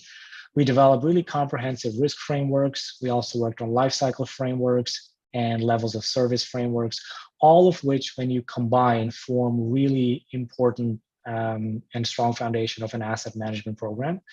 And as a side benefit, the asset management also complies and actually exceeds Ontario Regulation 588, which, as you'll see on the next slide, Carl. So the OREG, we call it OREG 588, is the first regulation as a part of the Infrastructure for Jobs and Prosperity Act, which was introduced in 2015. And it really lays out some very technical, very specific, very granular stipulations that all municipalities in Ontario, all 444 of them, including Toronto, have to adhere to. And it requires a number of asset management plans, along with a policy, and then regular ongoing updates to each of these elements over the next few years, and in perpetuity after that. So today, what we're going to talk about is the 2022 requirements, which look at your core assets, which would be your bridges, your roads, water, transportation, storm, and sanitary assets. Next slide, Carl. This summarizes the next few years. So back in 2019, the only requirement under the regulation was the production of an asset management policy, which the township has completed. I believe that was done in 2018. And then we are in 2022 right now. So core assets, the 5 asset classes that I mentioned, with current levels of service. So the OREG has a number of prescribed KPIs that the province wants to see for all municipalities for their core assets. And then also some discussions on life cycle costs that are associated with maintaining those current levels of service. Some discussion of growth impact is also required, but this requirement is a bit more technical and complex for larger municipalities, so municipalities over the 25K threshold. Once you get into 2025, that's where things get interesting, because that's where you're looking at proposed levels of service. And that is a very challenging endeavor for municipalities, not just a concept of proposed levels of service, but then also folding in constituent feedback, your own constraints as an organization, including financial constraints, then establishing targets, and then somehow coming up with a plan to eventually meet those proposed levels of service. And that will apply to all asset classes, so not just your core. It'll touch everything from parks and facilities to certainly underground utilities, roads, bridges, you name it. Everything goes in. Next slide, Carl, please. Now, this is not required by the regulation. So that flow chart you see at the bottom, that's the standard approach that we follow as industry leaders in this space. So it starts off with your corporate strategic plan. Then you have the asset management policy, which the township has completed. Then you have something called the asset management strategy. And only then do you typically get into asset management plans. Now, in Ontario, we've done this a little bit, I don't know, in a cyclical way, sort of. We introduced asset management plans about 10 years ago with no mention of a policy or a strategy, no real requirements for a corporate strategic plan. Then a few years later, we said, all right, let's do a policy, and only then require the asset management plan. But somehow the province kind of jumped over the strategy part of it. But what Wilmot actually has done is tackled a lot of the components that are part of the strategy. So it's already ahead of the curve in many different ways. And at some point, if staff do see the benefit of actually documenting some of the bigger picture items, bigger goals that the township might have, the strategy would be the next logical step. And we do recommend it because it really informs how everything else in your asset management programs manifests itself. Carl, next slide. So what I've picked out here is just some key data from your current asset management plan, which covers the 2022 regulation, but also touches on, or actually exceeds those requirements, and also includes non-core assets. So when we look at all of these assets combined, they're worth just over about $500 million in today's dollar value. And we derive this using a number of different approaches. For most of the more important infrastructure, that's your engineered services or your hard services like roads and bridges, we looked at actual unit costing for assets. So unit costing is much more accurate. There's other approaches we've taken for other assets, including looking at the historical cost when the asset was purchased and then simply inflating it to today's dollar values. That's when you become a bit, or I should say, much more inaccurate. So what you do want to do is make sure that your replacement costs are calculated and derived as close to market value as possible. And that's what we've done through staff feedback for most of the major infrastructure categories. So this number you see there is, it will change as more data comes in over time. It's a moving target, but we're pretty confident about this number in at least the core infrastructure categories. Next slide, Carl. Thank you. Condition. So I'll touch on some of the caveats related to condition, but this summarizes your entire asset portfolio. So all the assets that we looked at as part of this exercise. So what this tells you is that about 84% of them are in fair or better condition. Now, most asset categories will have their own definition of what is fair, good, very good, poor, very poor. So there's some subtle differences between. But when we looked at all of the information available, 84% are in pretty good shape, or at least in serviceable shape. That meets, that allows them to deliver services safely, effectively, efficiently, without putting people's health at risk. 16% of them, so worth about 85 million, were classified as poor or worse condition. Now, that does not mean that they actually are in poor or worse condition, or that they may not be able to deliver their intended function. Because for a lot of these, the condition was estimated based simply on age, which says the older the asset is, the worse condition it's going to be in. That's really not the case. So one of the recommendations we have in the plan is to try to dedicate some funding at a program level to do condition assessment, so that this number, this 16%, it may actually be 5% or 10%, but inversely, it may be higher. So there's a bit of uncertainty there that just doing regular condition assessments can help eliminate. Next slide, Carl. Thank you. Very similar information in the AMP. We go into even further detail, but this simply breaks down the pie chart from the last slide by service areas and shows you the condition of each service area. So transportation network, you see there's a sliver towards the end that says very poor, that red area, but also about $31 million or so that's in poor. So between the two, in transportation services, you're looking at about $40 million between roads, bridges that are classified as poor or worse condition. And those big slivers you see in corporate services, development services, some of that is due to the absence of condition data. So that, again, is where we want to dedicate some funding.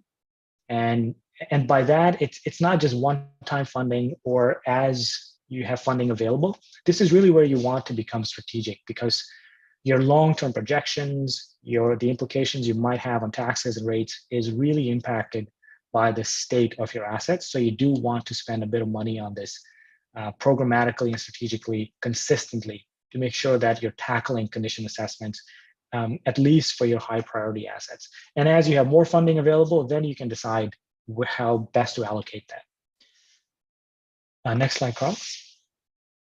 Thank you. So this is what I was mentioning. I know it's a bit hard to see. You can certainly reference the full asset management plan document if you are having trouble seeing it. But basically, we took each asset type, or what we call asset segment, and disclosed how the condition information was derived. So you'll see that for transportation, 100% of assets, roads, 100% of sidewalks, bridges and culverts had actual condition assessments available. They're a few years old, but you're not going to see terrible deterioration of roads on average from a study that was done about 4 years ago. You will see some deterioration. So some assets that maybe were in fair condition have now moved over into the poor state, and so on and so forth. But you'll see for sanitary, water, storm, there's really nothing available, no condition assessments available or were integrated. And if you look at some of the assets within parks, some of the assets in fire and other service areas, so you see a lot of zeros there, which means that they're age-based. You don't want to dismiss age-based estimates. They are also pretty important. So when you combine age with actual condition assessments, that's when you can really get a handle on identifying high value or high priority assets for further assessments. Next slide, Carl.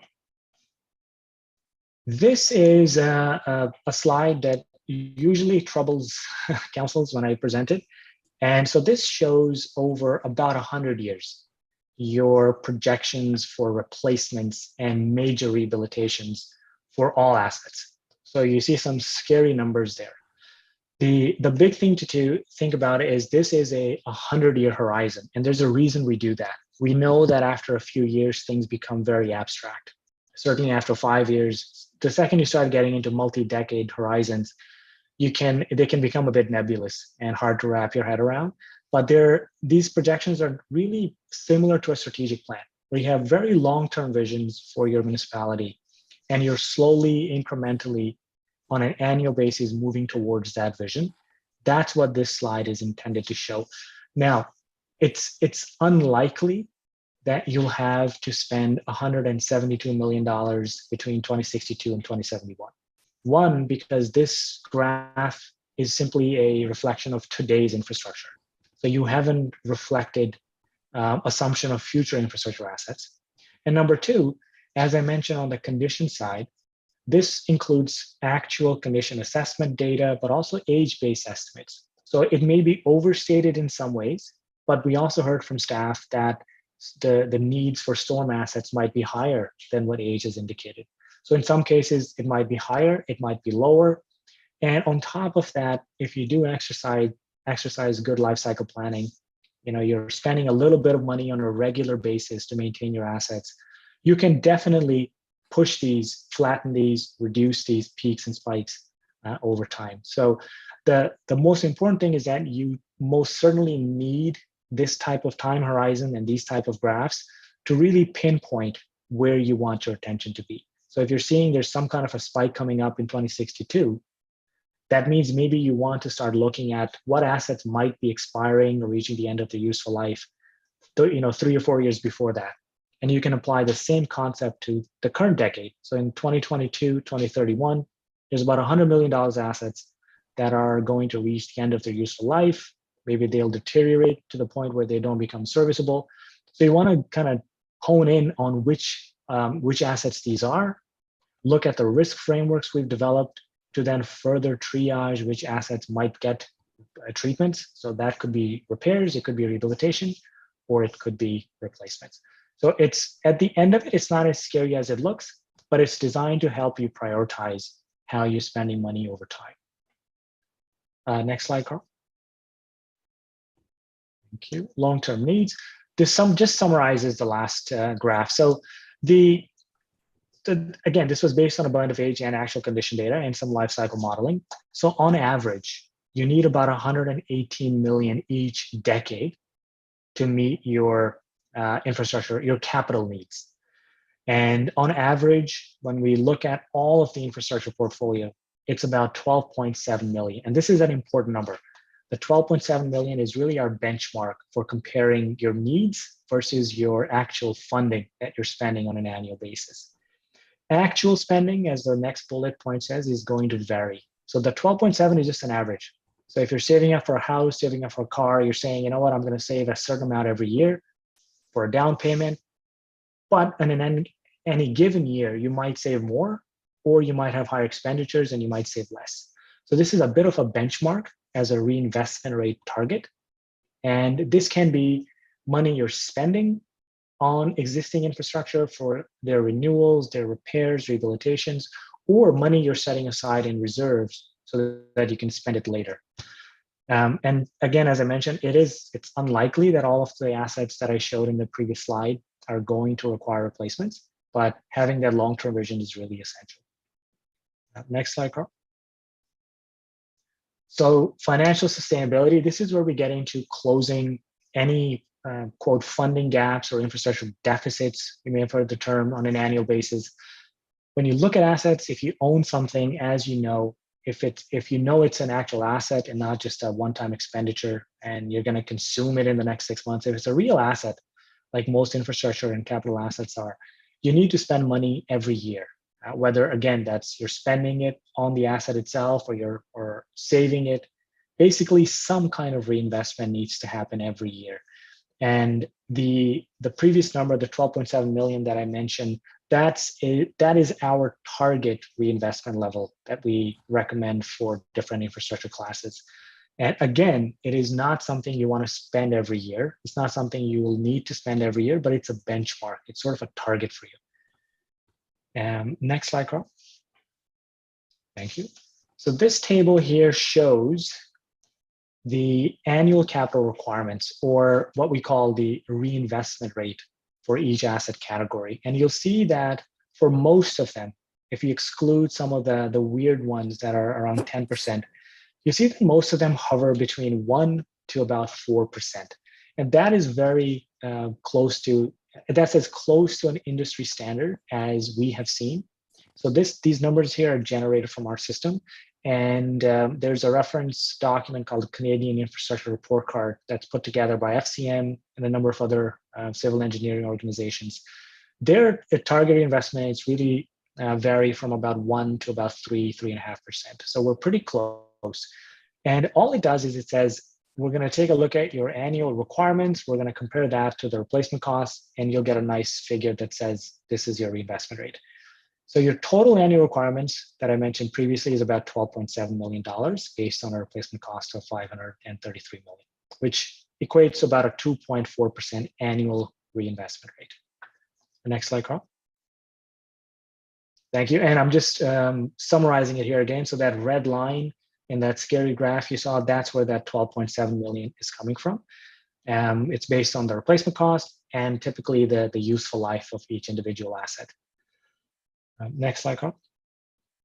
Thank you. So this slide here shows Wilmot's actual reinvestment rate. So basically how much money you're spending actually, and by spending, I mean actually spending or perhaps allocating to reserves for future expenditures versus the target reinvestment rate. So you'll see that there's a bit of a gap between the nice green bar and the somewhat scary looking red diamonds there. And that's the gap we want to close over time. And as long as there's a gap, that's by definition where you have what's called infrastructure deficits. And what that means is if you're not spending the recommended amount or saving the recommended amount, you're essentially deferring projects in perpetuity. And so the next year, instead of keeping your assets in good shape, you are having to address emergency needs. And you kind of get into that cycle where you can never get ahead and you're always spending money on the worst first assets rather than trying to keep assets in good shape. Next slide, Carl. Thank you. So a bit of a repeat from the previous slide. So the column 2, you'll see that it's the same 12.7 million number that we've seen before. Now, the next slide is the important one, which says this is how much money we're actually spending or setting aside for each asset category. So we're comparing 12.7 million against about 4.5, which gives us a deficit of about 8.2 million. And overall, you're funding about 35% of your, 35% of your annual capital needs, which means you have an infrastructure deficit of 65%. So you need to close that gap. Now, the caveat, once again, is that a big portion of these estimates are based on the age of the asset, condition, missing condition data. So we do want to make sure that those numbers are there and we don't have any gaps there.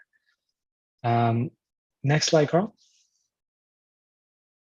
So how do we close these? Number one, it's with patience. This is it took decades to get to this stage, and it's going to take a long time to come out of it. And really, I guess the best recommendation I have is, we know you're not going. There's no municipality in Canada that, or probably in the world that I'm aware of, that's going to hit those target reinvestment rates.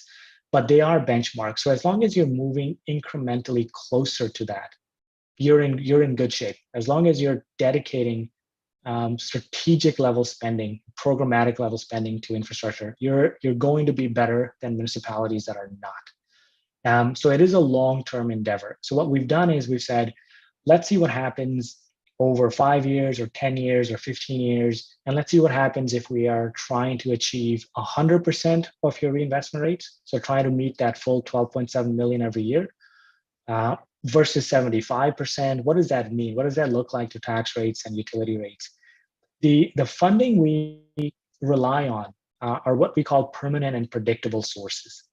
And that will include, obviously, your property taxation revenue, your utility rate revenue, and a couple of grants or senior government programs that have been around for a while. And in our estimation, at least based on policies evolving or not evolving, we think they'll be around for a while. So we use the gas tax fund and OSIF, which is the Entire Community Infrastructure Fund. So we treat these as reliable sources of funding.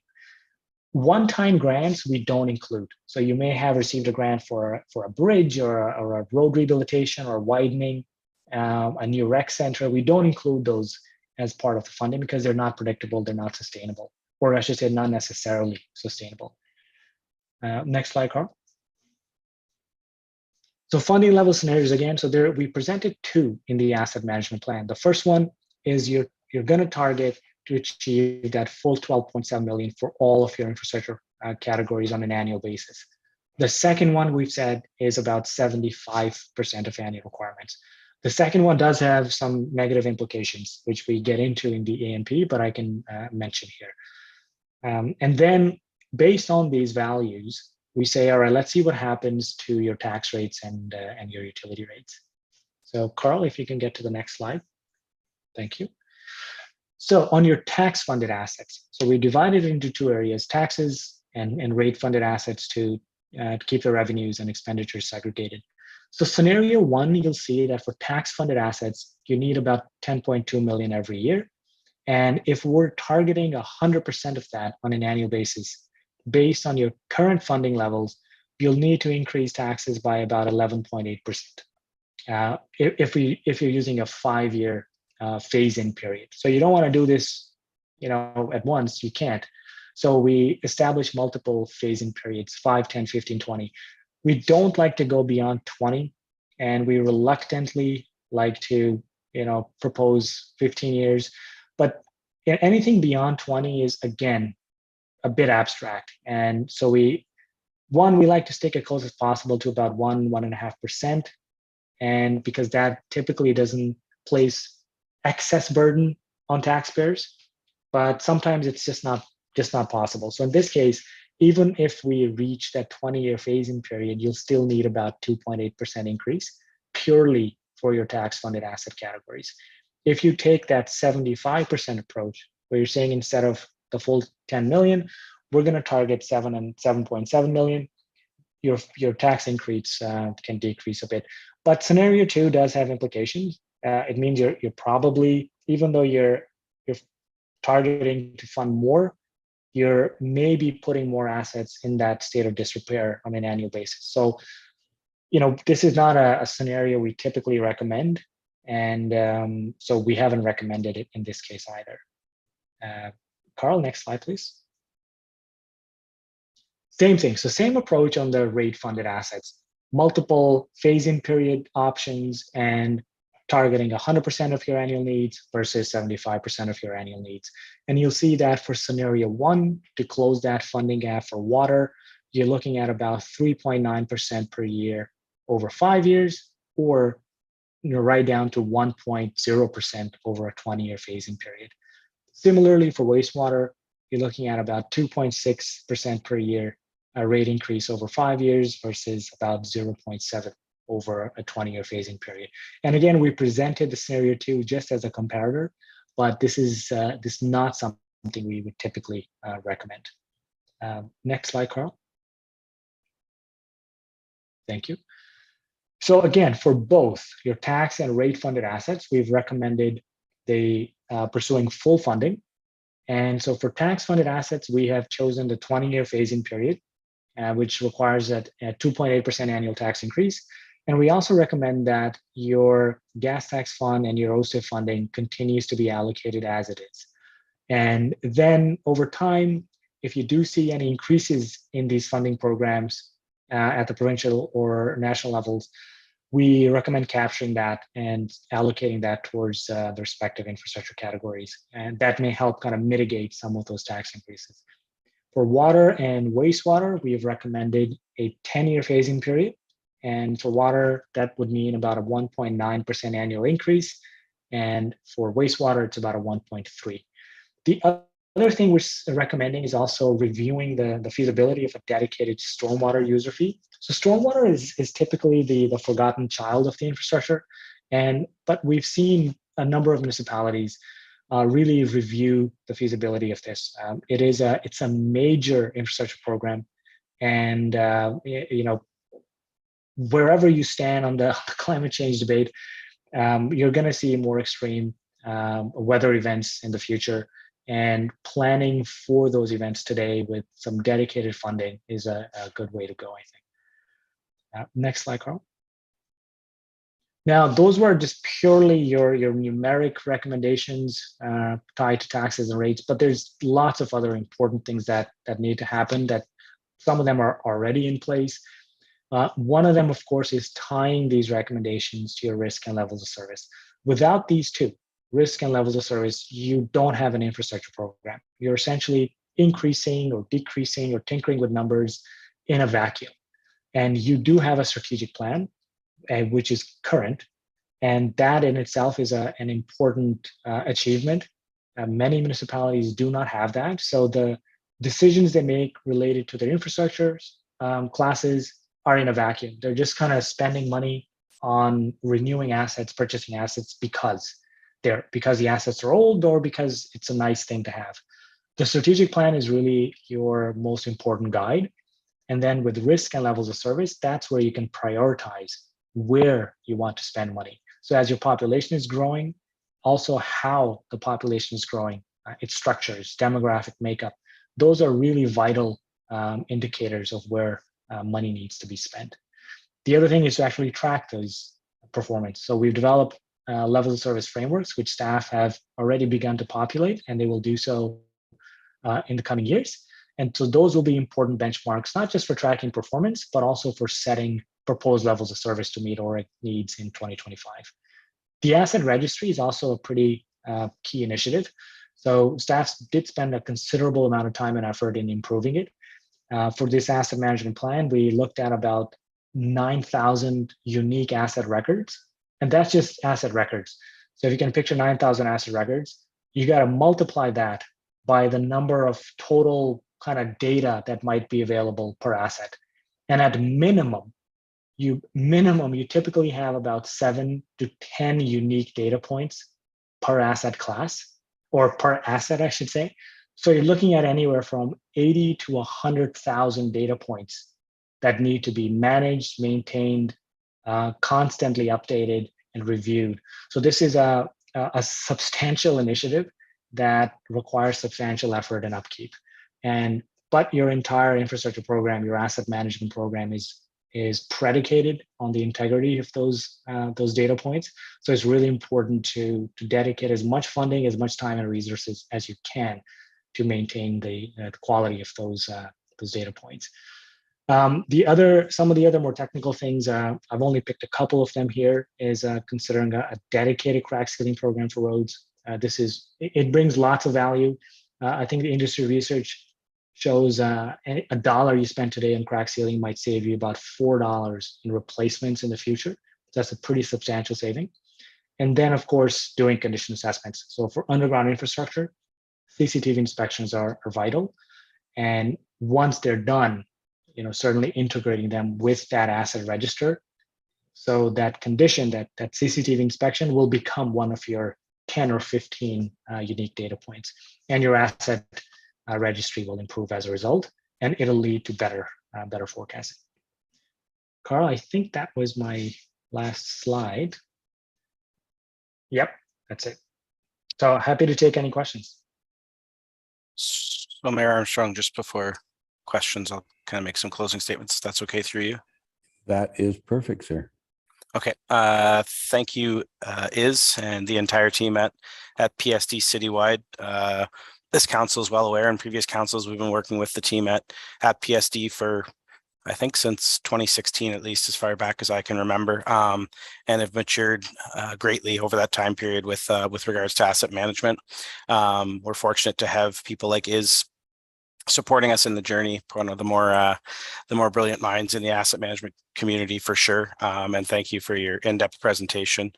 One of the biggest steps this municipality took in our growth in asset management was the addition of an asset management coordinator position. We were at the forefront of doing so as far as small municipalities, and we've benefited greatly from that.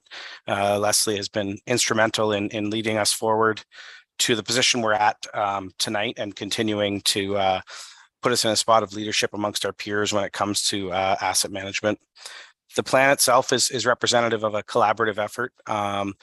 We did establish an asset management working group through Leslie's leadership a few years ago, and the plan and the data within it has greatly improved over that same time period. Just a few key points that is provided that are important to me. It is a living document. It is based on the best data that we have right now, and only through more investment to compile more comprehensive data will it get better. But our goal from a strategic asset management policy standpoint has always been to improve the data, strengthen the data, and the data is going to help us to make evidence-based decision making, to make the right investment for the right time for the Wilmot community. Just some key accomplishments. Again, Leslie being the asset management coordinator is one, the working group is another. We did complete a major project with a building condition assessment program throughout the COVID time period, which was interesting to do that during COVID. We have implemented on a minor scale a CCTV inspection program that's only going to improve. Wilmot and this council specifically supported the implementation of a dedicated infrastructure levy. Not many municipalities and elected officials have the foresight to see the value in putting those programs in early and continually rebuilding our resources. And finally, just on another piece, there is representation from Wilmot within the community of asset management. Leslie and I both sit on the board of directors for the Canadian Network of Asset Managers, which is not a large group of directors. I think there's 15 of us, but we're right at the forefront of asset management decision making and planning across the country. So very proud of this project, all the work that's went into it, and with the support of my peers on the corporate leadership team, we're happy to bring this forward to council tonight for your approval and support. Thanks. Thank you, Mr. Kelly. Start with Mr. Fisher. Through you, Mayor Armstrong. Firstly, I'd like to thank Leslie and Iz for the incredible amount of work. That's a huge amount of documentation you have to do, and kind of letting us know where we're at for sure. I think it's important for the township to be proactive on these sort of things. We certainly don't like we have some items like very poor 6%, poor 10%, but you really don't want the fair dropping down categories either. So staying ahead of that, especially with the senior government funding being reduced. I think we're taking it on our own hands to try and keep things up.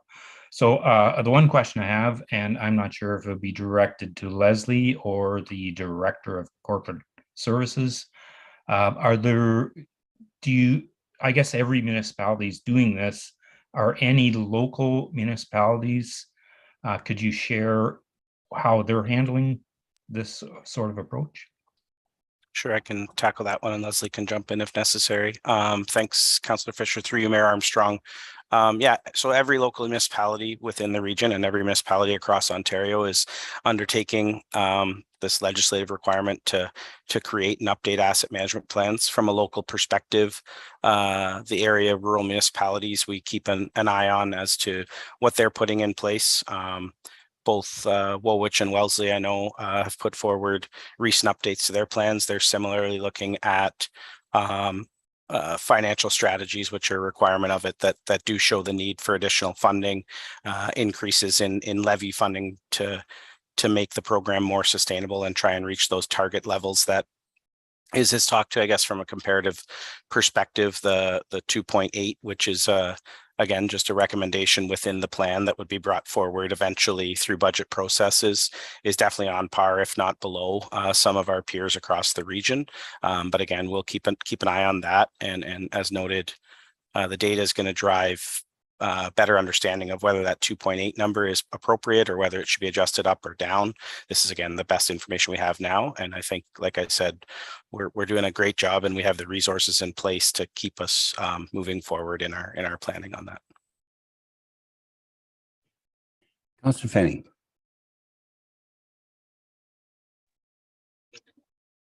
So this was really enjoyable to read the report. Thank you.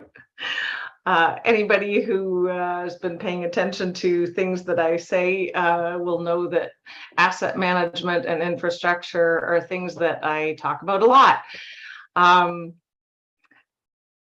It certainly, you know, this phrase in there, maintaining assets at higher condition levels is typically more cost effective over the long term, really is a strategy and a thought process that resonates for me. That's you know, the numbers just, you can't argue with them. You know, historically people would say a stitch in time saves 9, or an ounce of prevention is worth a pound of cure. We all know, and the crack ceiling program, it's obvious when we keep our assets up to a better level, it actually costs us less money in the long run. Certainly we have to make decisions as a community about what we can afford and what impacts that has on who lives here and how we're able to manage the services. Couple comments that you know, thoughts that came for me as I was processing this and the decisions about, you know, how do we phase it in, when, you know, what length of time and what the increases look like. Really appreciated the comment about wastewater being a really critical one and often forgotten. We in Wilmot Township have, well, we just considered another drainage petition tonight. That's something that has been a very frequent source of complaints in the community and concerns raised throughout my time on council. And I'm wondering, and I know it's in there somewhere, but I couldn't quite put my fingers on it. If you saw me scroll looking at my screens, I was trying to figure out where it was. The 5-year phase in for wastewater to 100%. What number was that compared to the 10-year? And then I just had a follow-up after that. Sure, Councillor Fanning, and through you, Mayor Armstrong. I'm just reviewing my slide. And then Carl, if you don't mind, I believe it's slide 24. So in there, Councillor Fanning, scenario 1, if you're pursuing 100% funding, over a 5-year period, you're looking at a 2.6 annual increase for a 5-year phase-in period. And then it obviously decreases from there. So if I compare that to a 20-year phase-in period, then your annual rate increase for wastewater would drop to 0.7.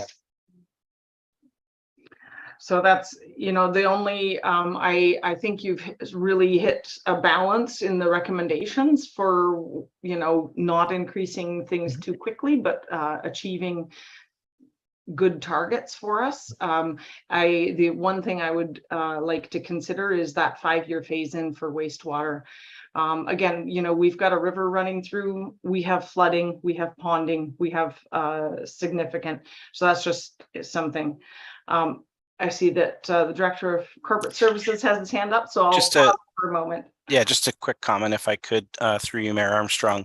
Important distinction for yourselves and for the community, the difference between stormwater assets and wastewater sanitary assets. Stormwater is a large issue across the entire province, I would say, and country.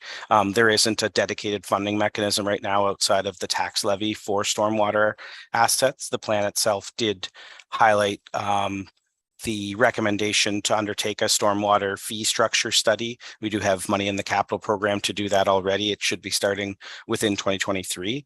Wastewater assets as such just focuses on sanitary pipes, which remove certain things and take them other places.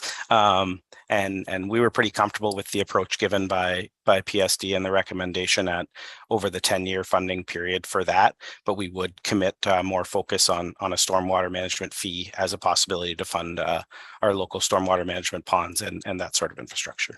Thanks. My apologies, I was conflating the two. Through the conversation, I am aware of the difference, but yeah, in the conversation just now. Okay, thank you for that clarification and reminder. You know, I think there's a lot of comments about that we're ahead of the curve and that we're doing, you know, we're doing really well in Wilmot Township. At the AMO conference, the Association of Municipalities of Ontario conference last week, I attended an asset management insight breakfast, and it was really interesting to hear comments from councillors across the province, and some of them were rather intense and slightly profane. They were not big fans of the conversation. And what I gleaned from that conversation was that I really needed to come home and thank our staff for the job you're doing, and for making it so that we can support you in what needs to happen for our community. Also, that a backlog is not unique. We certainly, you know, are perhaps in a little bit better position than some communities, but most communities, everybody was talking about a backlog and deficit in infrastructure funding. I've been talking a lot. I love this topic, so I'd love to just sit and chat about it, but want to thank you for this report. Excellent. I'm really happy to move it forward. Thank you. Councillor Holman. Thank you through the mayor. In an effort to not echo, I'll just summarize some of my comments. It was really amazing at the AMO conference to connect with peers across Ontario and also staff. And it was an opportunity to see the great work that we're doing in Wilmot. So my thanks for both of you for being on those other committees, because it plays out here, and the education that you provide the elected officials in this community to know the value of levies. And when I hear other municipalities talk about decreased taxes and do this and not comprehending what that actually means and plays out to, it is very important. And so I thank you all. And that report I read it like several times over, cried a little because it was quite a daunting reality as an elected official in the community to face the reality that is, but it is important, and communicating the very important tax levy is the only way forward in my mind. So anyway, thank you for that great document that makes it easy for me to advocate and share why I hold these values. That's it. Thank you so much. Okay, thank you. Well, I want to echo the great work that's being done, and I want to commend staff that over the last few years that, you know, strategic planning has become very important, and the asset management and managing what we're doing. And with that, it would indicate that we have a bunch of really good scouts, guides, and cubs and all that, because they are really being prepared. So thank you, guys. So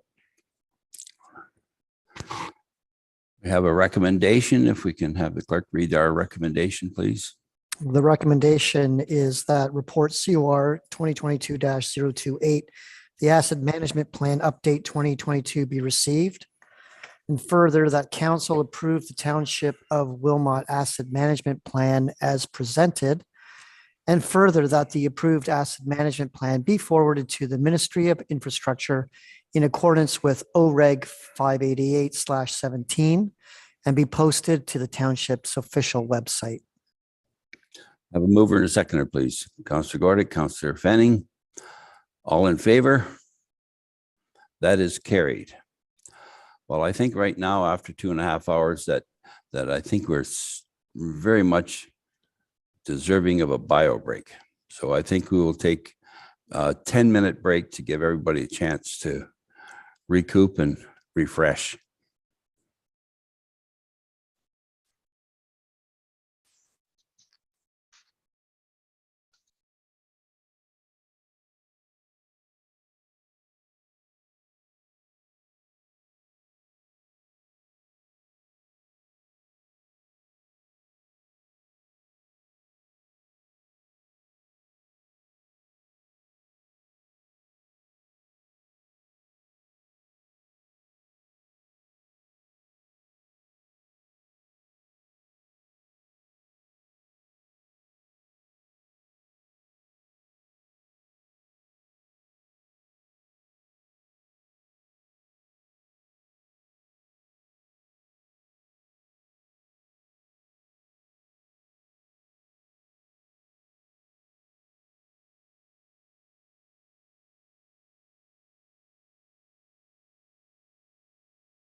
Welcome back, everybody. So now we're all refreshed and ready for another 2.5, 3 hours. So good for us.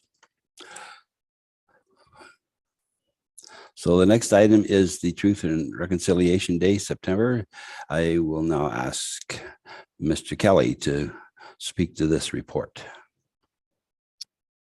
Thank you once again, Mayor Armstrong. This report outlines proposed community events and staff training activities for the 2022 Truth and Reconciliation Day, recognized on September 30th of each year.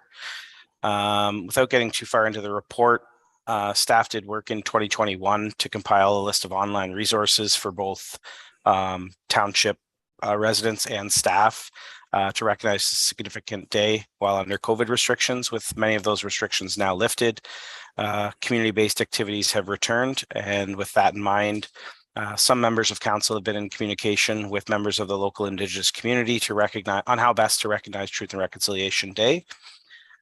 Staff recognize the value of the event, but wanted to make sure that it is organized, promoted, and funded appropriately to ensure it's successful. And for that to happen, we're seeking council approval. This report is seeking approval for the activities outlined within the report, which would require a funding allocation of approximately $2,000 from council's special events operating budget to support event costs and honorariums. Further to that, staff will be working with the Reconciliation Action Plan Working Group to develop a training program and materials to be shared with all staff and with the broader community through the township's website, wilmot.ca/EIDB for equity, inclusion, diversity, and belonging. And then finally, as previously approved under council motion in 2021, the Every Child Matters flag will be flown at the township's administration complex beginning September 1st and for the entire month of September. So seeking council or put together a recommendation for council to approve a funding allocation, at which time the community members or the members of the local Indigenous community will be communicated with to move forward with planning this important event. Thank you. Thank you. Are there any comments? Seeing none. Ask the clerk to read the recommendation, please. The recommendation is that report COR 2022-029 regarding the proposed community and staff activities for Truth and Reconciliation Day be received for information purposes, and further that council authorize a funding allocation of $2,000 from the 2022 council special events operating budget to support the event costs and honorariums. Thank you. Can I have a mover and a seconder, please? Councillor Hallman, Councillor Venning. It's all in favor? Thank you, and thank you very much for letting that proceed. Next item is an application, zone change application for Dundee Recycling. So ask the manager of planning, Mr. Martin, to give us a report, please. Thank you, Mayor Armstrong. This application deals with a proposed expansion to Dundee Recycling. There was a public meeting held in February of this year, at which time comments were received from one neighboring property owner regarding some concerns with the expansion. At that time, there were outstanding regional Walloon comments, primarily the clearance of an archaeological assessment, which has since received acknowledgement from the province. The region did review the environmental and noise studies provided in support of the application and had indicated that they were in agreement with the recommendations, or the outcome rather, of the noise study and ultimately the environmental study, primarily that there was adequate buffering from the adjacent environmental features and that the noise criteria from the receptors that were looked at complied with the MECP noise limit levels. The attachment to this report, the sketch, identifies some proposed inclusions with the zoning to provide adequate buffering around the site and to provide space and a proper way to identify the limits of the operation more clearly than what previous zoning on the site would have established. So this would include a berm beyond the requirements of the noise study along the southern limits of the property. And then buffering from that berm to the actual limits of operation, so that it provides a longer term boundary for the site to continue to develop adequately and to operate adequately, but without continuing to expand beyond its limits, as historically has happened on the property. Staff met on site with the owner and worked through some of these options, and ultimately which led to the proposed amendment that's included within this report, or the sketch rather, that would be implemented through the zoning. Ultimately, concerns that were raised from the neighboring property owner dealt with noise, dust, drainage, and unsightliness. And ultimately, all of those matters are something that would be addressed through the subsequent site plan control process. So the zoning would implement provisions for adequate buffering and berm construction on the site, but ultimately the construction and details of that work would be secured through a site plan control process that would also engage the region of Waterloo to ensure that the expectations that were reviewed as part of the zoning application are implemented through the site plan process. So ultimately, operating and drainage control of stormwater on the site would all be addressed through that process. The proposed berm, vegetated berming and fencing would control the operations within the operation area, and ultimately through the dust management best practices, ultimately they've indicated that they're controlling the operations within the limits there of the site. The nature of all the environmental work that was completed through the first approval that ultimately was finalized in 2020, as far as engineering certification of completion. Similar documentation and reporting would be completed through a site plan process should the zoning be approved, to ensure that containment and environmental protections are in place through the expansion of this operation. And ultimately, that I'll leave my comments at that. Staff feel that the zoning and ultimate site plan control process provide those securities to ensure proper development of the site, and recommend approval of the application. Thank you.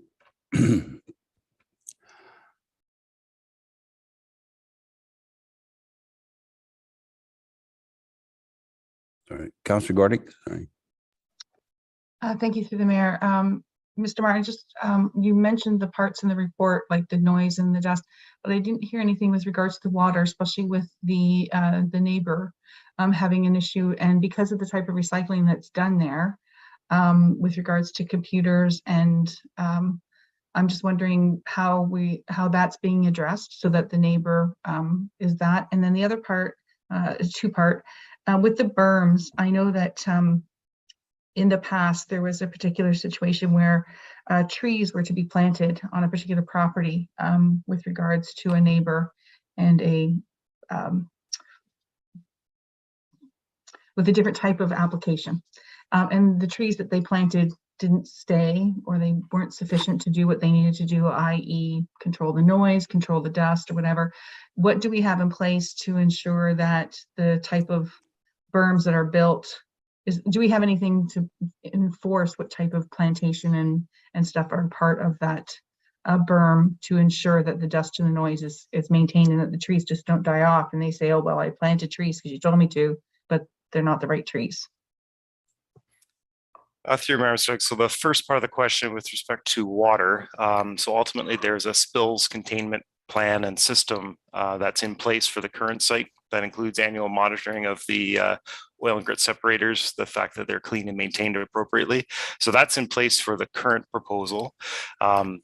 The expanded operation will require the same sort of studies to be completed and ultimately approved. So a spills containment system. Ultimately, there's a concrete containment area for the existing operations, and the new operation would expectedly have the same sort of containment system that ultimately would be reviewed and approved locally and by the region. And then similar maintenance requirements would be implemented through the site plan agreement, would require that. The actual operation is also licensed by the Region of Waterloo. There's opportunity to ensure that aspects of the operation are reviewed through the regional licensing process. So ultimately, the water component is addressed through those that spills containment system, and ultimately secured through the site plan agreement. It would be the expectation for that. With respect to the berms, so the outcome of the noise and dust study didn't require the extensive berm that's ultimately the applicant's planning and constructing around the site. So that isn't required in order to achieve the MECP requirements for noise and dust emissions on the property. However, it is something that they had proposed, and we ultimately worked with them to identify that through the zoning, because we feel it is appropriate, as much as it may not be needed, certainly appropriate to recognize that, contain the limit of the zoning on the property where the operation would be. And ultimately, the approved drawings and site plan agreement that are registered on title require those items to remain in place for the lifetime of the operation. We wouldn't release a site plan agreement that includes lifetime maintenance clauses such as that. So those agreements and ultimately the zoning are in place. Ultimately, enforcement, though, becomes more difficult. It's more clearly spelt out in both the zoning and site plan. So the enforcement, there's not really an interpretation of whether they're doing what they should be or not. But to actually get it replaced or implemented through the civil process, would be costly for the municipality to do that. However, there's very clear direction provided in the zoning and the site plan to require it to be in place. So there is the ability to implement that, or to rather enforce that through that process. However, it would require expensive funds by the municipality to enforce those provisions. But again, would be very clearly spelled in both the agreement and zoning. So it's not a question of whether it should have been there or how it should be there. It's a matter of enforcement. So the fallback on this, however, the comment would be that it isn't required based on the proposal at the time that would be implemented through the site plan. It's not, those measures aren't required to comply with MECP guidelines, but we don't anticipate again that there should be a significant issue with that. The berm is constructed through the surplus soil during construction of the site. So those measures, we don't see there being a need for the occupier to remove those provisions. But again, still possible to enforce, costly for the municipality if needed to. Okay, thank you. See no further questions. Oh, Councillor Fetting. Sorry, just a quick one. I think this is a business and type of industry that we really need in the community. They're providing a valuable service of recycling, and if we want to ensure that we're leaving the planet a little cleaner, we've got to make sure we've got spaces to do this. It sounds to me from what I've seen in this process that they're intending to continue being good neighbors. And I certainly hope they are able to follow through and that works out the way it seems like it's going to. So thank you. Okay, thank you. Have the clerk read the recommendation, please. The recommendation is that council approve zone change application 03/22 made by Dundee Recycling, Dryden, Smith and Head Planning Consultants, affecting part of Lot 3, Concession 3, Block A, to amend the zoning of the property to expand the area permitted to operate a recycling depot, establish requirements for landscape buffering and berms, and to permit the operation of a refreshment vehicle or refreshment cart as an accessory use.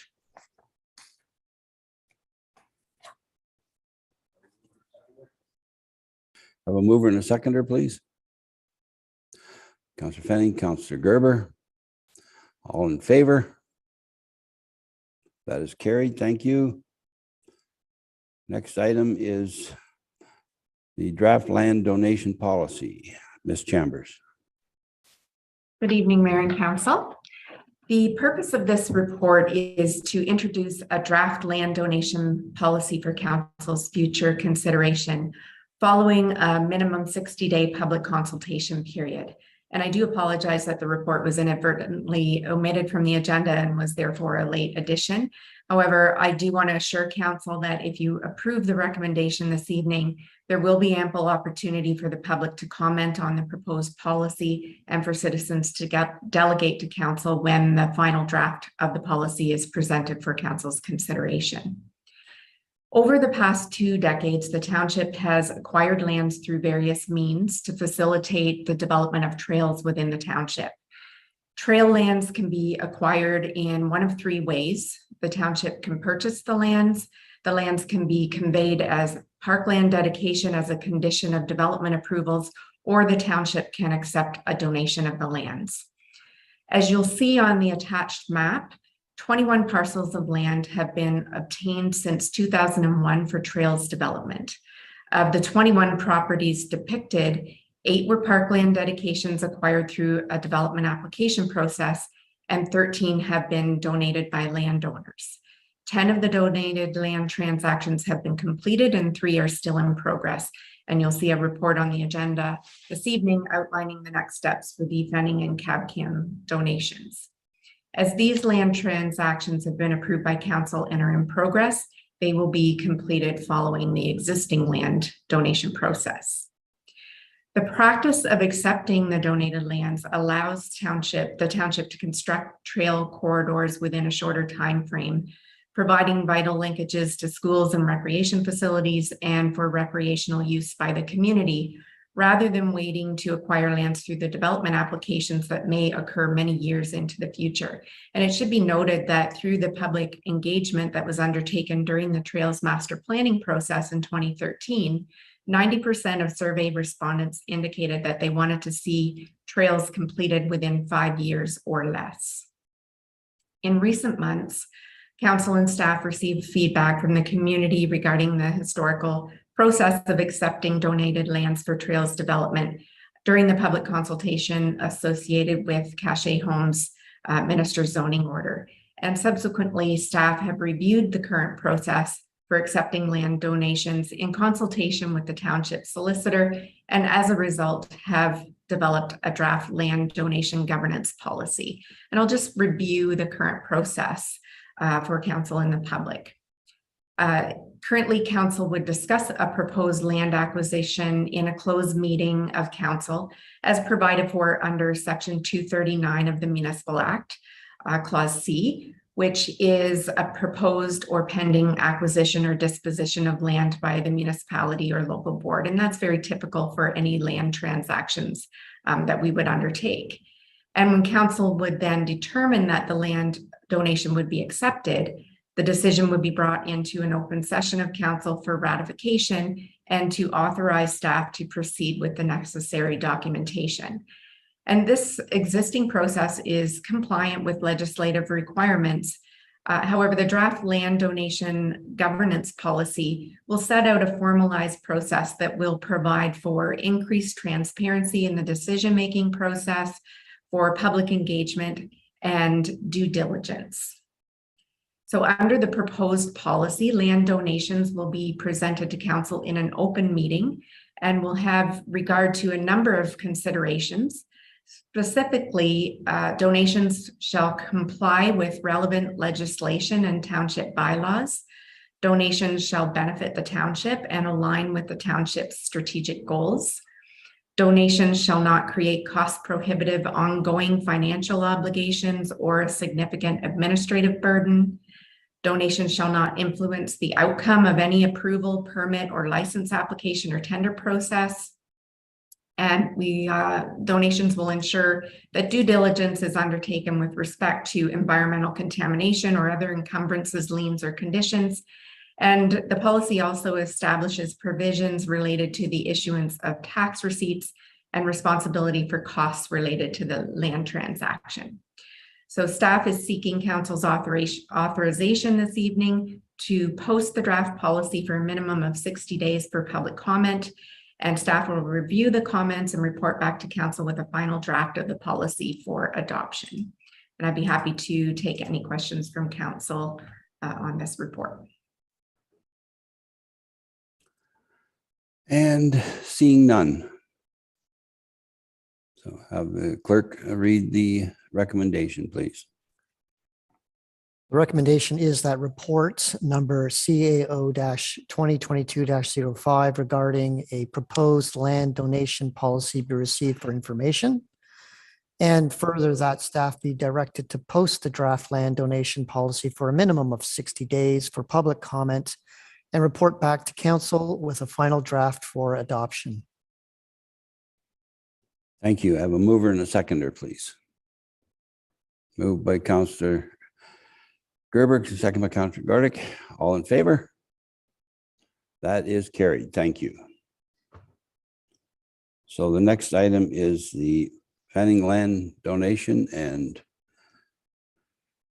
I guess Councillor Fanning is stepping aside here. So, Ms. Jackson. Thank you, Mayor. Sorry, I need to plug back in here for a moment.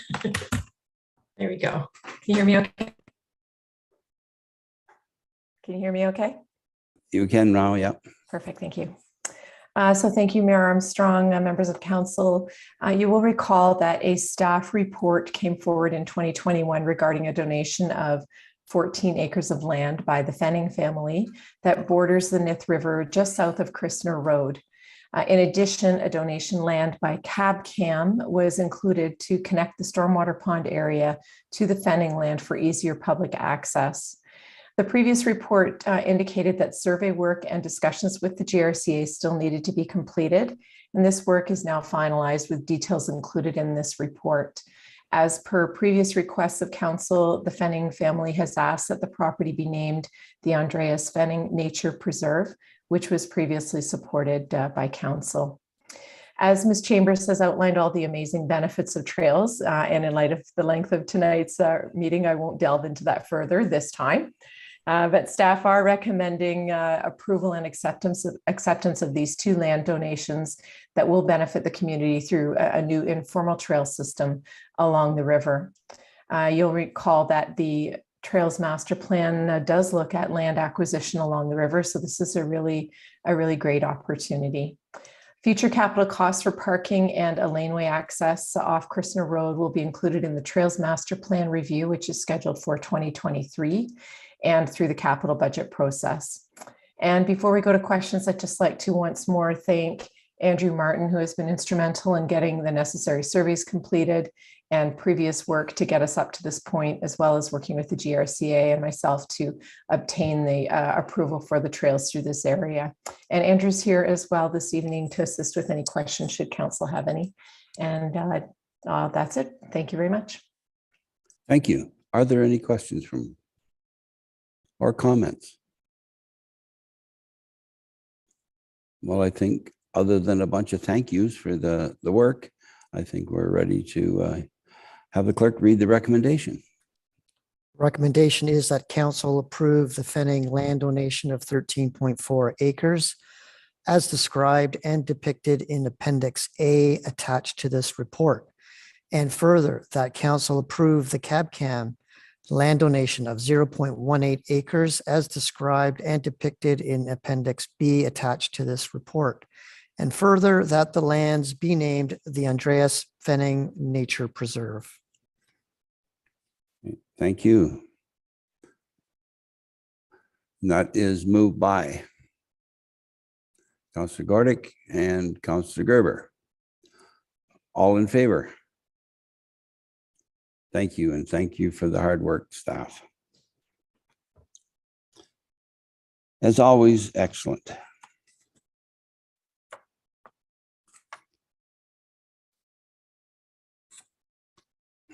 So there is one piece of correspondence from the Region of Waterloo concerning the land needs assessment.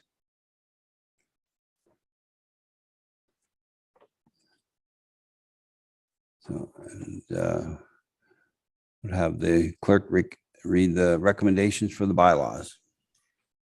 Recommendation is that bylaw numbers 2022-35 and 2022-36 be read a first, second, and third time and finally passed in open council. And further, that bylaw number 2022-38 be read a first and second time and provisionally passed in open council.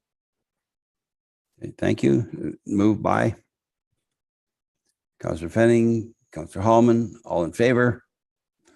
That is carried. Thank you. So there are no notice of motions. We come to announcements, and I am going to read the statement that I released on Friday. So it's not new to some of you, but there are those out there that may not have heard. After some personal reflection and conversations with those closest to me, I have made the difficult decision not to seek a fourth term as mayor of Wilmot Township. Living in Wilmot Township since 1978, I began serving the residents and businesses as a councillor in 1985. After a brief time away from office, I returned to the council table in 1998, where I served for 3 consecutive terms prior to being elected mayor in 2010. It has been my honor to have served as your elected official for 28 years, and it has been a privilege to be Wilmot's mayor for the last 3 consecutive terms. I am proud to have had the opportunity to work alongside so many talented and passionate individuals and volunteer groups that make Wilmot Township the wonderful community it is today. I am often asked what I'm most proud of during my time on council, and that list is fairly long. However, there are a few key items that stand out in particular. The township has continued to grow in a fiscally responsible manner. Throughout my time in office, as a community, we have been debt-free for the past several years, while continuing to make significant infrastructure investments to further grow and enhance Wilmot. During my time on council, we planned and built the Wilmot Recreation Complex, a state-of-the-art 163,000 square foot multi-use recreational facility. That's the time when you appreciate the WRC. The recreational hub of Wilmot Township. This leading edge facility was built and continues to operate in the absence of debt financing and serves community members and visitors year-round. In early 2021, Wilmot Council formally recommended the approval of 2 industrial plans of subdivision, collectively referred to as the Wilmot Employment Lands. These lands will bring employment and growth to our township, providing so much to the future of Wilmot. As head of council over the past 12 years, I have also been the township's voice at the region of Waterloo and to our peers at the provincial and federal level. I have enjoyed the opportunity to represent Wilmot and work with some terrific individuals at the region, province, and federal government. I've especially appreciated the teamwork amongst our 4 rural townships in Wilmot, Woolwich, Wellesley, and North Dumfries. Together, we have ensured that our rural communities and lifestyles are protected as a unique and critical piece of this region and province. I also want to extend my sincere thanks and appreciation to the talented staff team that have supported me throughout my time on council. Our team in Wilmot is dedicated to serving this community with professionalism and integrity. Wilmot staff work day in and day out to achieve our vision for a cohesive, vibrant, and welcoming countryside community. And a very special thank you to Elaine Bender, who has been by my side these past 12 years. Elaine is an exceptional individual who brings brightness to every day. Elaine, I will truly miss our time together in the office. I've always enjoyed my #1 office wife. While I'm stepping away, I do look forward to watching from the sidelines as the township continues to grow, and I remind future mayors and councillors that our job is to work with our talented staff and to engage the community to plan and prepare Wilmot for a better and brighter future. I am unsure what lies ahead for me personally, but I will always look back on my time in office as one of the most rewarding aspects of my life. I hold this community close to my heart and wish everyone the greatest success as we move forward. And I have, thank you. And unfortunately, I have another announcement. During tonight's council meeting, we received word that 2 people from a local long-term care facility have passed away. According to the CEO, these deaths were connected to a recent COVID-19 outbreak. While we mourn the tragic loss, it is a reminder for everyone to remain vigilant as the COVID-19 pandemic is still present. Though a number of key health indicators suggest less transmissions that at the height of the pandemic, it does remain present, even at reduced levels. As such, citizens are strongly encouraged to continue wearing a mask based on their own personal risk assessment, engage in personal hygiene and cleaning practices, practice physical distancing where and when operationally feasible. We can do our part to keep our community safe. Thanks. Anybody else have any announcements? Councillor Gerber. Thank you, Mayor Armstrong. As you have shared, Friday we received notice that Mayor Armstrong would not be seeking a 4th term as mayor. From my first term serving with Les as a fellow ward councillor back in 2000, and now having further served as a councillor during his 3 terms as mayor, I've always found him to be approachable and motivated by serving the people of Wilmot. Consistent with the statement that he shared, he has been steadfast in focusing on fiscal responsibility, quick to recognize and thank the many volunteers who make Wilmot the special place it is. And he's always taken a team approach to our relationship with our excellent township staff while consistently recognizing their hard work and expertise. It is a tribute to your lengthy record of public service, Les, that none of the rest of us around the horseshoe have as yet accumulated the mayor's 16 years of service as a councillor without even including your 12 years as mayor. In light of the decision you shared with us Friday and with the public tonight, I just wish to thank you for your 28 years of service as an elected representative and wish you all the best in your future endeavors. It's been a pleasure. Thank you, sir. Councillor Fanning. I just want to say thank you, Mayor Armstrong, for always believing that Wilmot is the best place in the world to live, for always defending our place and our community. Thank you. Thank you, ma'am. Well, as I always like to point out, every opportunity I get, the region of Waterloo is the center of the universe, but Wilmot is the epicenter. I never get tired of saying that and pointing it out. So thank you to the staff, to the council, to the people of Wilmot for my time. Thank you. So we have business arising from the closed session. I've asked the clerk for the recommendation flowing out of council's closed meeting earlier this evening. Yes, there is one recommendation regarding item 3 on the disposition of land. The recommendation is that staff be directed to reject all bids received for the former coal lane located on Beck Street in Baden, and further that the disposition of said property be deferred until the new term of council. Have a mover and a seconder, please. Councillor Gerber, Councillor Gordick, all in favor? That is carried. Thank you. So the next item is a confirmatory bylaw. Have the clerk read the recommendation, please. Okay. The recommendation is that bylaw number 2022-37 be read a first, second, and third time and finally passed in open council. Have a mover and a seconder. Councillor Fanning, Councillor Gordick, all in favor? That is carried. And one more recommendation, Mr. Parker. The recommendation is that we do now adjourn to meet again at the call of the mayor.